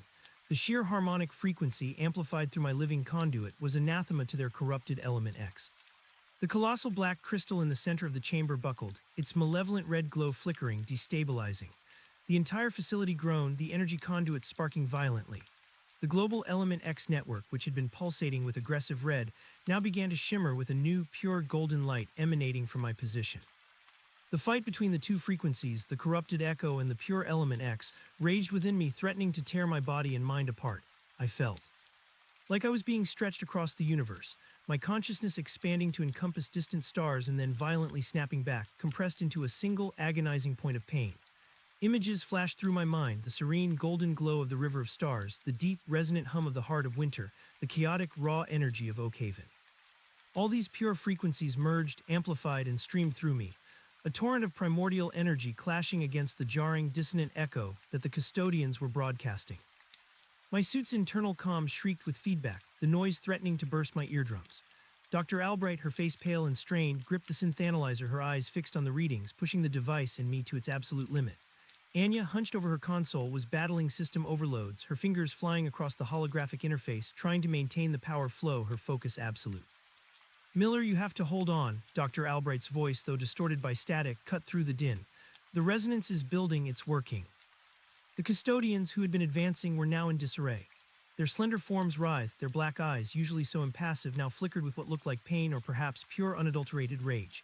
The metallic screeches that erupted from them were agonizing, grating against my already overloaded senses. They were reeling from the sheer purity of the element X resonance I was channeling, a frequency that was anathema to their corrupted echo. One of the custodians, a smaller, more agile one, recovered quickly. It lunged towards Dr. Albright, its three-fingered hand extended, dark energy crackling around its fingertips. "Albright, look out," Davis screamed, emptying the remainder of her energy cell into the charging alien. The shots, as before, merely dispersed around its form, absorbed by its suit, but the impact momentarily staggered it, buying Dr. Albright precious seconds. In that brief window, I forced my pain-racked mind to focus. I visualized the element X current, not as a river to be fought, but as a vast, interconnected ocean. The custodian's echo was a rogue wave, a destructive ripple. My task was to introduce a countercurrent, a harmonic wave that would dissipate their aggression and restore the natural flow. The colossal black crystal at the center of the chamber, the heart of the custodian's operation, was now flickering violently. Cracks, radiating with pure golden light, began to spider web across its dark surface. The monstrous hum emanating from it faltered, replaced by an agonizing, tearing sound. It was breaking apart, the discordant echo, unable to withstand the overwhelming harmonic resonance I was broadcasting. "The crystal is destabilizing," Anya yelled, her voice raw with urgency. "Massive structural collapse imminent. We need to go now." The custodian leader, its black eyes burning with a furious, cold light, turned its attention from its struggling brethren to me. It understood. I was the core of the resistance, the source of the disruption. It let out another piercing screech and charged, its movements surprisingly swift for such a tall, gaunt creature. "Miller," Davis roared, launching herself forward, putting herself between me and the charging custodian, her empty weapon now a mere club in her hands. It was a desperate, suicidal act of protection. But I knew I couldn't let her sacrifice herself. I had to end this. Drawing on a reserve of strength I didn't know I possessed, I pushed even harder, pouring every ounce of my will, every fragment of Element X knowledge I had accumulated, into the channel. The golden light emanating from my suit intensified, blasting outwards in a searing wave. The custodian leader slammed into the golden energy field, not Davis. The impact threw it backwards, not with the gentle dispersion of previous attacks, but with a palpable force. Its dark suit flickered violently, and for the first time I saw a physical manifestation of damage, a faint blue crack appearing across its chest plate, radiating from where it had made contact with the golden light. The custodians weren't immune to pure element X, their corrupted resonance just made them resilient to human attacks. But the raw, unadulterated power of the element, channeled through a living conduit, was something else entirely. The crack in the custodian's suit deepened, spreading across its body. Its movements became erratic, its screeches more pained. The other custodians, previously attempting to rally, now seemed to prioritize protecting their leader, forming a protective circle around it. At that moment, the colossal black crystal let out a final, ear-splitting shriek. It didn't shatter, it imploded, collapsing inwards into a vortex of pure golden light, followed by an agonizing internal groan that vibrated through the very bedrock of the facility. The pervasive red echo signature vanished, replaced by a momentary void, then a gentle, steady golden hum. The custodian's power source was gone, their echo broadcast had ceased. The sudden silence was deafening, a profound relief after the cacophony. The pervasive red glow in the chamber winked out, plunging us into a darkness broken only by our suit lights and the residual faint golden light from where the crystal had been. "Miller, you did it," Dr. Albright gasped, slumping against her console, exhausted but triumphant. "Facility is in full meltdown," Anya screamed, her voice cutting through the comms.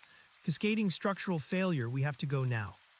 Small tremors had begun to shake the chamber, dust and debris raining down from the impossibly high ceiling. The immense, alien architecture around us groaned, steel twisting, ancient conduits sparking. Davis, ever quick to react, grabbed my arm. "Albright, Anya to the Nautilus, Miller, let's move." I pulled the cables from my suit, the sudden disconnection from the Element X channel leaving me momentarily disoriented, weak. The pain in my head, though diminished, was still a dull throb. My entire body ached, feeling like I had run a marathon while being struck by lightning. But the sensation of cosmic hunger, the psychic scream of the echo, was gone, replaced by a quiet, persistent hum that was now entirely internal, a part of me. The custodians, their faces now contorted in expressions of pure, unadulterated hatred, were not attempting to stop us. They seemed to be prioritizing their injured leader, their forms fading, blurring into the shadows of the collapsing chamber. They were retreating, perhaps using some form of advanced camouflage or teleportation, but their intent was clear. This was not over. We scrambled towards the hangar bay, the ground shaking violently beneath our feet. Debris rained down, forcing us to weave and duck. Anya, already in the Nautilus cockpit, brought the engines online, the deep hum of the sub a welcome sound amidst the chaos. Dr. Albright, limping slightly, struggled into the passenger compartment. Just as we reached the airlock, a massive support beam directly above us gave way, crashing down with a deafening roar. "Look out!" Davis shoved me forward, throwing herself to the side just as the beam slammed into the ground where we had been standing, narrowly missing us both. I felt a sharp pain in my side, a blinding flash of light as my deep-sea suit's internal shielding overloaded from a glancing blow. My comms crackled, and I heard Davis groan in pain. "Agent Davis, status report," Anya's voice was strained. "Just a scratch, Sharma, get us out of here," Davis replied, pushing herself up, her suit sparking in several places. She was clearly injured, but her determination was unbroken. We piled into the Nautilus, Anya immediately sealing the airlock and initiating depressurization. The sub's powerful engines thrummed to life, and Anya expertly navigated us through the now chaotic hangar bay. The entire facility was tearing itself apart, the ancient black obsidian walls groaning under the immense pressure of the ocean, exacerbated by the Element X feedback. "The entrance is collapsing," Anya reported, her voice tight with concentration. "I don't know if we can make it." Outside the viewport, the massive archway we had used for entry was buckling, colossal stone slabs grinding against each other, threatening to seal us in a watery tomb. "Full power, Anya, ram it if you have to," Davis barked, strapping herself into her seat, wincing slightly. The Nautilus surged forward, its powerful thrusters straining against the rapidly closing gap. Debris exploded around us, ancient structures tearing apart in a cataclysm of rock and water. Just as the archway threatened to seal completely, Anya squeezed the Nautilus through the narrowest remaining opening. The hull screamed in protest, a violent scrape against the crumbling rock, but we were through. We ascended rapidly, leaving the imploding alien facility behind.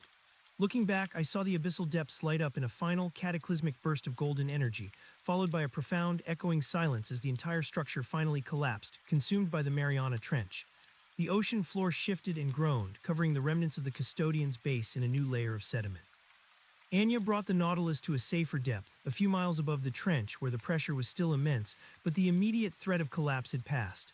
The journey upwards, back towards the surface, felt like an eternity. Inside the Nautilus, the atmosphere was thick with exhaustion, relief, and the lingering tension of what we had just witnessed. Dr. Albright was checking Davis's suit, assessing the damage.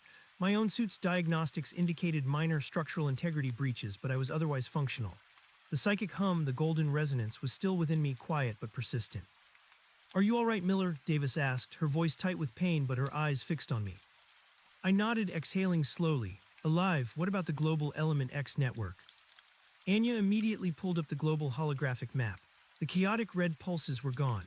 The dots that had threatened to erupt were now shimmering with a soft, steady golden light, the same pure resonance I had channeled. The entire planetary network was slowly, gently reharmonizing.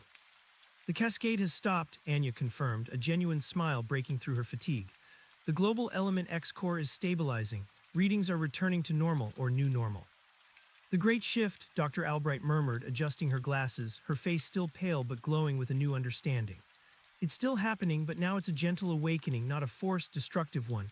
You changed the flow, Miller, you saved the planet." I looked at the shimmering map, the intricate network of Element X veins pulsing with golden light. The world was still poised on the brink of a profound transformation, but now it was a transformation towards harmony, not destruction. We had averted the apocalypse, but the custodians, they were still out there. They called themselves the custodians, I said, recounting their chilling words. They said they seeded our world with element X, that humanity was just an experiment, a biological conduit for its evolution. And they called this the Great Reclamation, a harvesting, a recalibration of universal consciousness. Davis listened, her expression grim. So they're not just an ancient race, they're the original manipulators, the ones who set all this in motion, perhaps even influencing the very evolution of element X on Earth. And they knew about Forest Guardian 74, Dr. Albright added, connecting the dots. They called him a crude attempt, a deviation. They were observing him, perhaps even subtly influencing him, waiting for the right moment to initiate their own plan. The implications were staggering. Our entire understanding of element X and humanity's place in the cosmos had just been upended. We weren't just dealing with a natural phenomenon or misguided individuals. We were up against an ancient, technologically superior alien species that considered our planet their property and humanity their experiment. They're still out there, I stated, looking at Davis, and they'll be back. They won't just let us undo their plans. Davis met my gaze, her eyes burning with resolve. Then we prepare. We've fought threats from within our own species, and we've learned from ancient guardians. Now we face something entirely new. We learn from them too, Miller. We adapt. We protect this planet and its flawed, beautiful inhabitants from anyone who tries to claim it. Our ascent continued. The surface, with its bustling cities, its fragile peace, felt impossibly distant, yet more precious than ever. We had faced the true orchestrators of Element X, and we had won for now. But the war for Earth's future, for humanity's right to self-determination, had only just begun. The great shift was coming, and with it an alien enemy we had only just glimpsed. The Nautilus broke the surface of the Pacific Ocean under the cover of a moonless night, a silent phantom in the vast expanse. A recovery vessel disguised as a research ship was waiting for us. We were quickly transferred, and the Nautilus descended again, its mission complete, its secrets protected.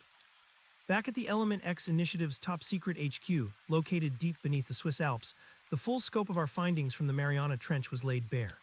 Davis briefed the assembled leaders of the initiative, military brass, scientific pioneers, intelligence chiefs, and even representatives from the now cooperating Ancient Guardians, speaking through human intermediaries like myself.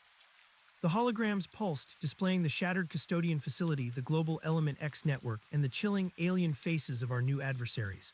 The revelation sent shockwaves through the organization. Humanity was not alone, and the non-human intelligence was not benevolent. They refer to Element X as their essence, I explained, my voice echoing in the tense silence of the briefing room. They believe they seeded our world with it. They see us as an experiment, a means to an end for their great reclamation. One of the military generals, a hardened veteran, slammed his fist on the table. So they're alien invaders, essentially, using Element X as a weapon to terraform our planet for their own purposes.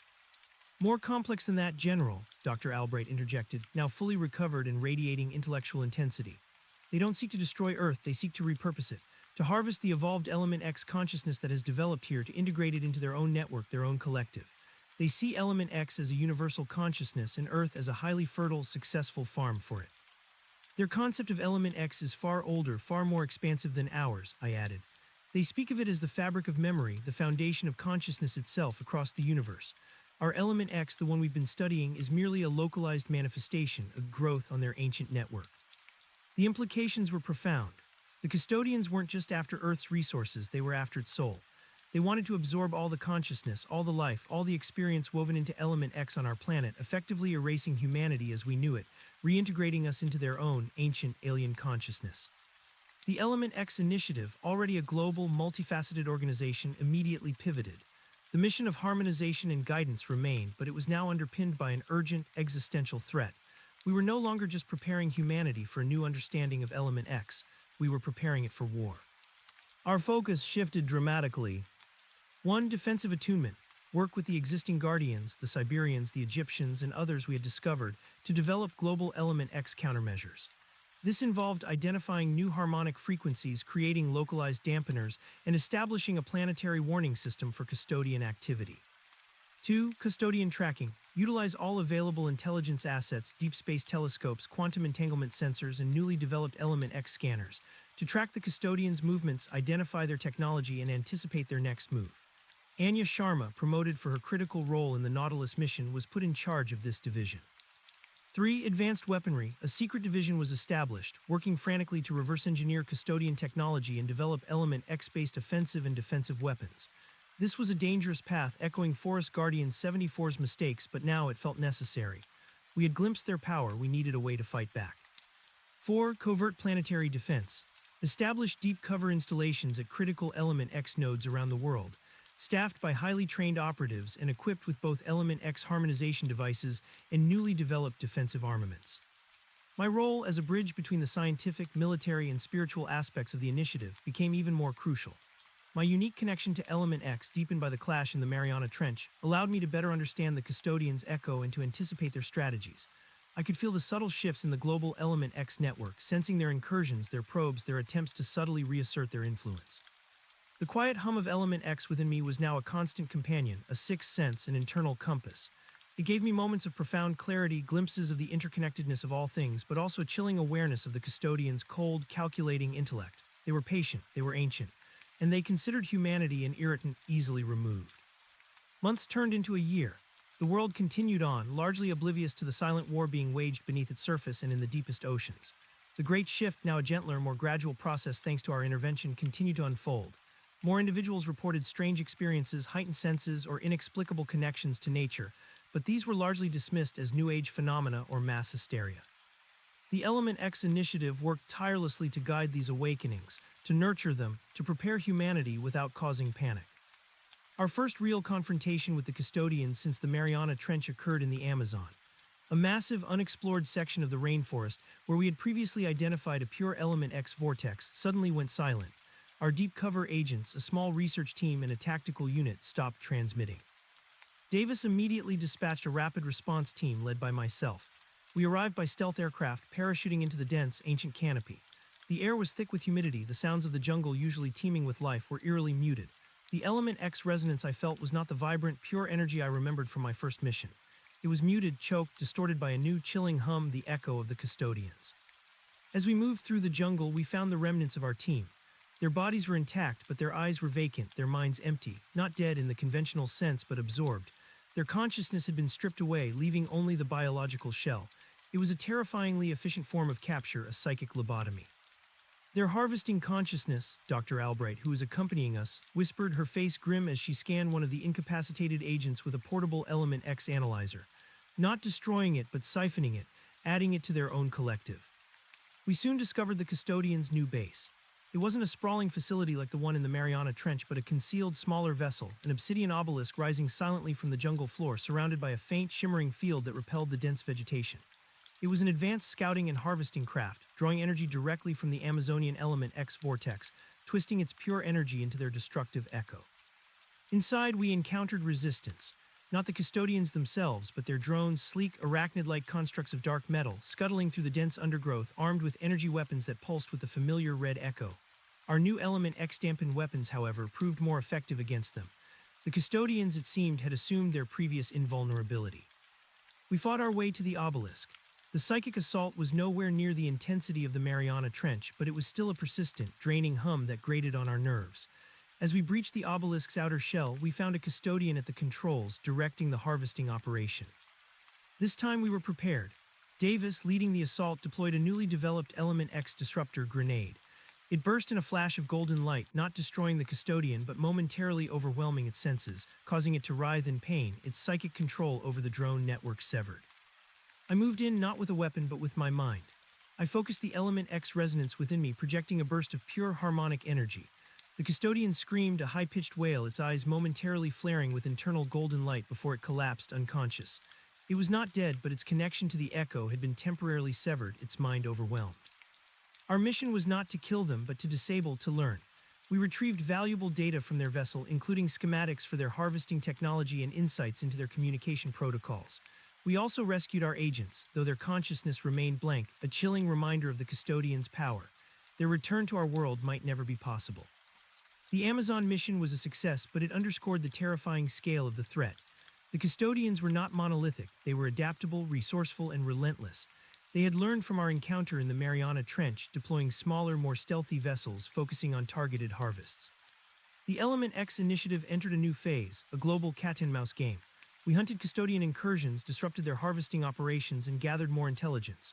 We learned that the custodians were not a single entity, but a vast ancient empire spanning multiple galaxies dedicated to the reclamation of Element X consciousness across countless worlds.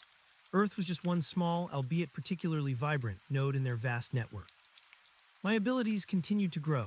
I could now project localized fields of pure Element X resonance, subtly influencing electronics, disrupting custodian drones, and even creating momentary shields against their echo assaults.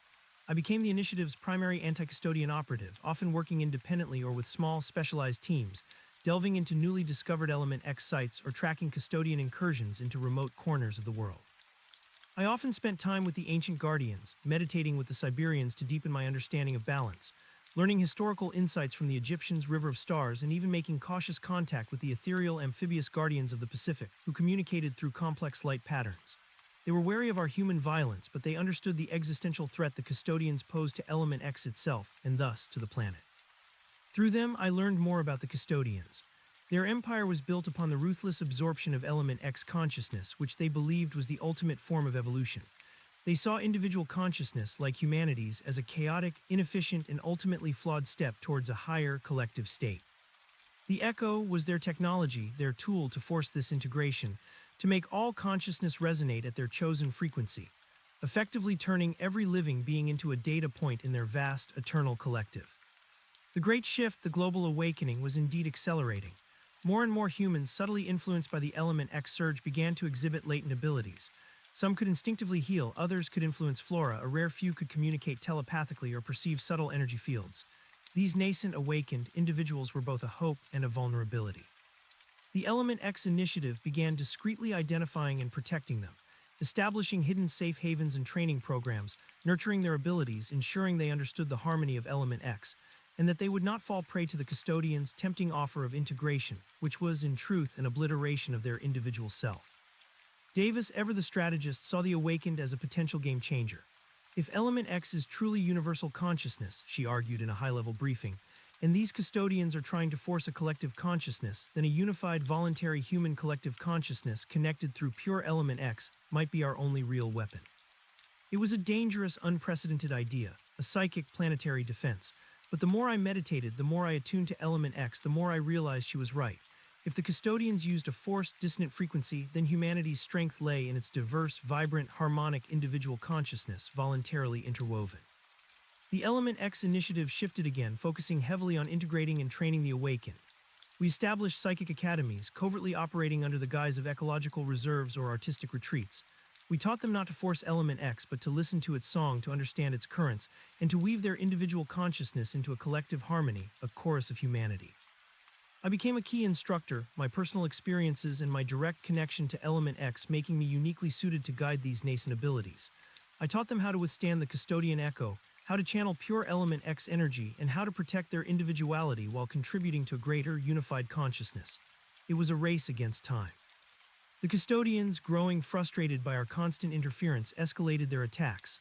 They deployed larger vessels, attempting to establish permanent harvesting outposts at critical Element X nodes, beneath active volcanoes in the deepest ocean trenches, and even in the upper atmosphere. The war, previously clandestine, began to spill into the public eye, albeit in highly localized, inexplicable phenomena. Localized energy surges, unexplainable atmospheric disturbances, and strange craft seen in remote areas, quickly dismissed as mass hallucinations or misidentified weather balloons. Our global network of Element X dampeners and warning systems proved effective, but the custodians were too numerous, their technology too vast. We were always reacting, always playing defense. We needed a decisive strike. We needed to hit them where it counted. Davis, Albright, Anya, and I were in a clandestine meeting, poring over newly acquired custodian data. Anya had managed to decrypt a fragment of their galactic network map, revealing something extraordinary. They have a central hub, Anya explained, pointing to a shimmering point of light far beyond our galaxy on the holographic star chart. A core nexus for their entire Element X reclamation empire. It's what they call the Nexus Primus. All collected consciousness streams through there. If we could disrupt that, Dr. Albright murmured, her eyes wide with scientific excitement and trepidation. It would cripple their entire network, I finished, a surge of adrenaline coursing through me. It would sever their connection to Element X at least temporarily on a galactic scale. But it's light years away, Davis countered, her brow furrowed. We don't have interstellar travel capabilities, Miller, not even close. We might not need to physically go there, I said, a daring, desperate plan forming in my mind. If element X is universal consciousness, if it's all interconnected, then perhaps the nexus primus is not just a physical location but a point of pure element X resonance, a central frequency. Davis looked at me, her eyes narrowing. You're suggesting a psychic attack, a global, amplified element X pulse directed at their galactic core. It's a long shot, Dr. Albright admitted, but theoretically, if Miller could channel a pure, amplified element X frequency, strong enough to resonate across vast distances, and if the Awakened could collectively amplify that signal, it might be possible to create a psychic feedback loop, a harmonic counter-frequency that could overwhelm the Nexus Primus. The plan was audacious, bordering on insane.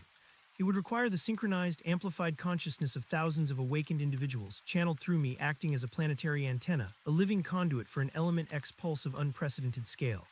It would be a planetary meditation, a global concert of consciousness aimed at a target light years away. The risk to Miller would be immense, Dr. Albright warned, her gaze falling on me. Channeling that much raw element X energy, especially over such a distance, it could tear his consciousness apart, it could vaporize him.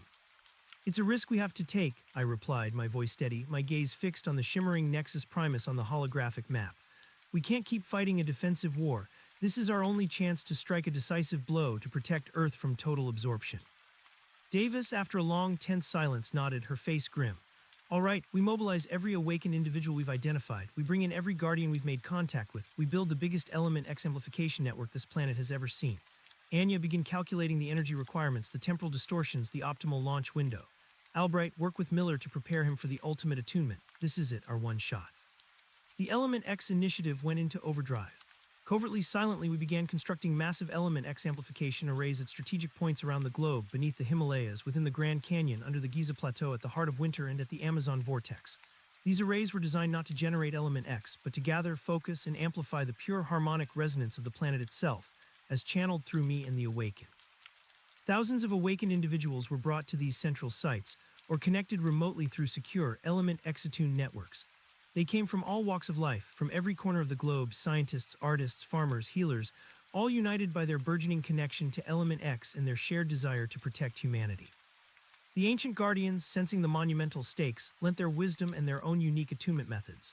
The Siberians taught us techniques for mental endurance against overwhelming energy. The Egyptians guided us in focusing collective intention, using their ancient knowledge of the River of Stars. The oceanic guardians showed us how to weave individual consciousness into a seamless, flowing current. I spent weeks, then months, in intense preparation, meditating for hours on end, pushing my mind and my body to their absolute limits. Dr. Albright monitored my every vital sign, every neural pathway, meticulously charting my Element X resonance, preparing my suit for the immense energy surge. Anya meticulously calculated trajectories and energy output, her supercomputers humming with complex algorithms, searching for the precise moment, the precise frequency to launch our galactic counterstrike. The day of the strike arrived. We gathered in the largest of the newly constructed Element X amplification arrays, a vast subterranean chamber beneath the Giza Plateau connecting to the River of Stars. The air hummed with a palpable energy, a silent symphony of thousands of attuned minds. Around me, arrayed in a vast circle, were hundreds of awakened individuals, their faces serene, their eyes closed in deep meditation. Connectors ran from their suits to the central amplification network, all feeding into a single, colossal conduit that terminated at a platform in the center of the chamber. That platform was for me. Agent Davis stood beside me, her expression grim but resolute. Dr. Albright hovered nearby, making final adjustments to my specially designed suit, which was reinforced with Element X dampeners and energy distribution conduits, designed to help my body withstand the unprecedented surge. Anya, in a command center overlooking the chamber, monitored the global network, ready to give the final countdown. The custodians, sensing something monumental was amiss, began to launch a concerted global assault. Their vessels appeared in force, attempting to disrupt our amplification sites, broadcasting their dissonant echo across the planet, trying to break our focus to sow chaos and fear. But our newly developed defensive systems, combined with the collective psychic shield generated by the Awakened, held them at bay. This time we were ready. I stepped onto the central platform, the cool metal a stark contrast to the burning energy within me. Dr. Albright attached the final, massive energy conduit to my suit's backplate. It was an intimidating nexus of technology and pure Element X channeling. Miller, Davis said, her voice low, once this starts, there's no turning back. You focus on the Nexus Primus, everything else will handle. I nodded, taking a deep breath. The weight of the world and perhaps the galaxy rested on my shoulders. I closed my eyes, focusing on the golden hum within me, allowing it to expand, to connect with the thousands of minds around me, to draw upon the pure element X resonance of the planet itself. The familiar sensation of pure element X energy began to course through me, but amplified beyond anything I had ever experienced. It was not painful, not yet, but exhilarating, overwhelming. I felt the collective consciousness of the awakened flow into me, a torrent of courage, hope, and unwavering resolve.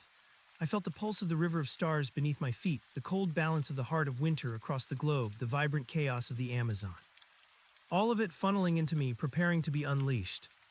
All systems green, Miller, Anya's voice crackled in my comms, a tremor of excitement in her tone. Target Nexus Primus locked. Global amplification arrays are at 98% capacity. Guardians are in sync. We are ready for launch when you are. I opened my eyes, my vision momentarily glowing with a golden light. I looked at Davis, a silent promise passing between us. Then I closed my eyes again, focusing my entire being, every fiber of my consciousness on that distant point of light, the custodian's galactic core. I remembered Forest Guardian 74's ambition, his twisted desire to force evolution. I remembered the custodian's cold indifference, their plan to absorb humanity. This was not about forcing, this was about asserting, about the right to exist, to evolve naturally in harmony, not under the dominion of an ancient alien empire. I took a final deep breath and then I let go. I allowed the pure element. X energy surged through me. It wasn't just my consciousness anymore, it was the combined will of thousands flowing through me, a river of pure golden light aimed at the stars. The immense energy was a paradox, agonizing and exhilarating all at once. My bones vibrated, my teeth ached, and my vision blurred at the edges, but my mind was clearer than it had ever been. I was no longer just Miller, I was a conduit, a living bridge between humanity and the cosmos. The psychic assault from the custodians intensified globally, a desperate final attempt to disrupt us. Their echo slammed against the collective psychic shield, a discordant roar against a harmonious hum. I felt the pressure, a cold alien presence trying to invade my mind, to shatter my focus. But the thousands of awakened, their faces etched with strain but united in purpose, held firm. They funneled their collective strength, their unwavering belief, into me. I focused on the Nexus Primus, the distant point of light that Anya's calculations had highlighted. It wasn't just a location, it was a resonance, a frequency, the custodian's chosen frequency, and I was about to introduce a counter-frequency of unimaginable power. A blinding flash of golden light erupted from me, channeled through the colossal conduit, amplified by the global arrays, and projected out into the depths of space. It wasn't just light, it was consciousness, pure element X imbued with the collective intention of humanity. I felt it leave me, a focused wave of harmonic energy surging across light years, propelled by the raw will of a planet fighting for its right to exist. The moment the pulse launched, the feedback was catastrophic. My suit screamed, its dampeners overloading. Pain ripped through my body, a searing incandescent agony that threatened to tear me limb from limb. My consciousness felt like it was expanding faster than the speed of light, stretching, dissolving, shattering. I was no longer in the Giza chamber, I was everywhere and nowhere, a fleeting spark caught in a cosmic storm. Images flooded my mind, the serene wisdom of the Egyptian guardians, their faces etched with ancient knowledge, the stark, unwavering resolve of the Siberians, their eyes reflecting endless snowfields, the vibrant, chaotic beauty of the Amazon vortex teeming with life, and then the faces of the awakened, their hope, their fear, their strength. All of it poured into the golden wave, giving it form, giving it purpose. Then there was the custodian's echo. Before it had been a grating, dissonant hum. Now, as our harmonic pulse collided with their galactic core, it became a deafening shriek of pure cosmic horror. I felt their collective mind, a vast, cold, alien intelligence, recoiling in agony and fury. It was not just their technology I was attacking, it was their very being, their ancient, corrupted connection to Element X. I heard their clicks and whistles in my mind, not as translated English, but as raw, unfiltered terror. They were not accustomed to resistance, not accustomed to such a pure, unyielding counterforce. Their network, their carefully constructed empire of absorbed consciousness, was being violently destabilized. The colossal black crystal that had powered their Earth operations might have imploded, but the Nexus Primus was infinitely larger, infinitely more complex. The psychic feedback loop I had unleashed was not designed to destroy it, but to overload it, to force a reset, to introduce such a powerful, harmonious discord that their forced echo could not maintain its coherence. For a moment that stretched into an eternity, I felt the universe itself tremble. Then the connection snapped. The golden light emanating from me flickered, sputtered, and died. The immense energy receded, leaving behind a vacuum of exhaustion and silence. The agonizing pain vanished, replaced by a profound, overwhelming weariness. My body crumpled onto the platform, my suit smoking, sparking, its internal systems failing. Miller's status report, Anya's voice, hoarse with fear, crackled in my comms. He's offline, Dr. Albright yelled, rushing to my side, her face pale. Vital signs critical, suit integrity breached. I dimly registered Davis kneeling beside me, her hand gripping my shoulder, her face a mask of worry. Miller, can you hear me? I forced my eyes open. The chamber was swaying, the thousands of awakened now stirring, their eyes open, their faces bewildered but no longer strained by the custodian echo. The pressure was gone. The silence was absolute. Did it work? I whispered, my voice raw, barely a croak. Anya's voice, now triumphant, boomed over the comms. Nexus Primus, it's gone silent. The custodian network, it's fractured. Massive system overloads across all known custodian-controlled Element X nodes. They're blind, they're disconnected. A collective cheer erupted in the chamber, a wave of relief washing over the awakened. Dr. Albright, tears streaming down her face, slumped against my suit. You did it, Miller. You broke their connection. You bought us time. I felt a faint, golden hum within me, a gentle echo of the cosmic symphony I had just unleashed. It was faint, but it was still there, a testament to the immense power that had just coursed through me. My body was broken, but my consciousness, though stretched and frayed, was intact. But they'll be back, I murmured, the chilling certainty lingering in my mind. They're ancient, they won't forget this.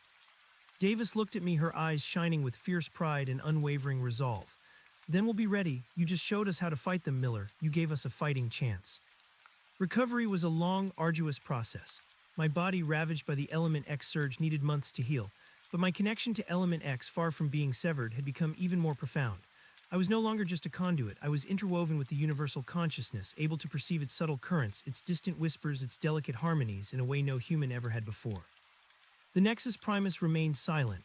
The Custodian Empire, fractured and disoriented, retreated. Their global attacks ceased, their vessels vanished from our tracking sensors.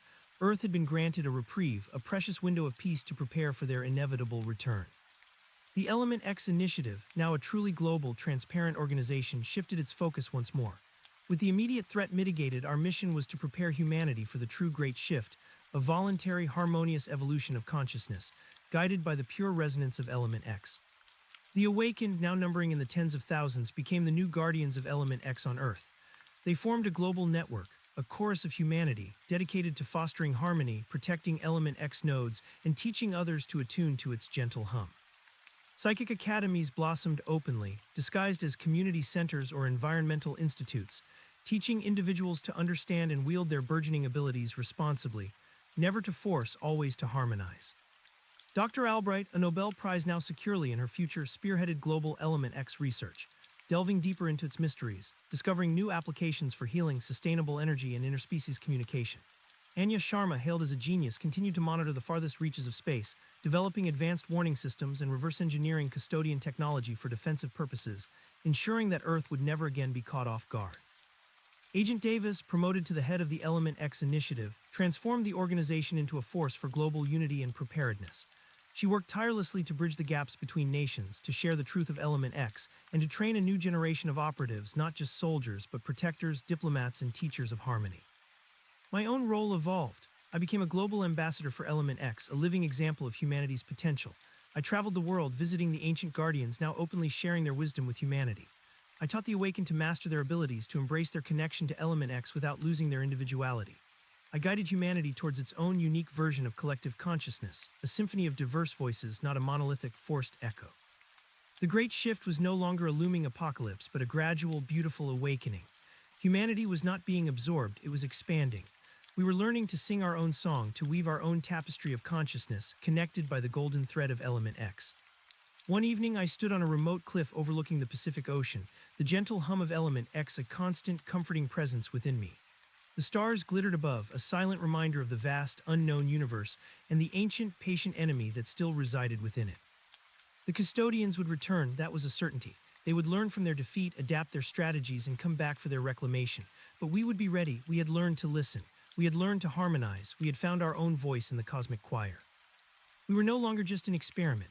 We were the children of Earth, guardians of Element X, and we would fight for our place among the stars, not with weapons of war, but with the boundless, harmonious power of our collective consciousness. The fight was far from over, but for the first time humanity stood united, not in fear, but in hope, ready to face whatever the universe might throw at us. The Great Shift had truly begun, not as an end, but as a new, profound beginning for all of us.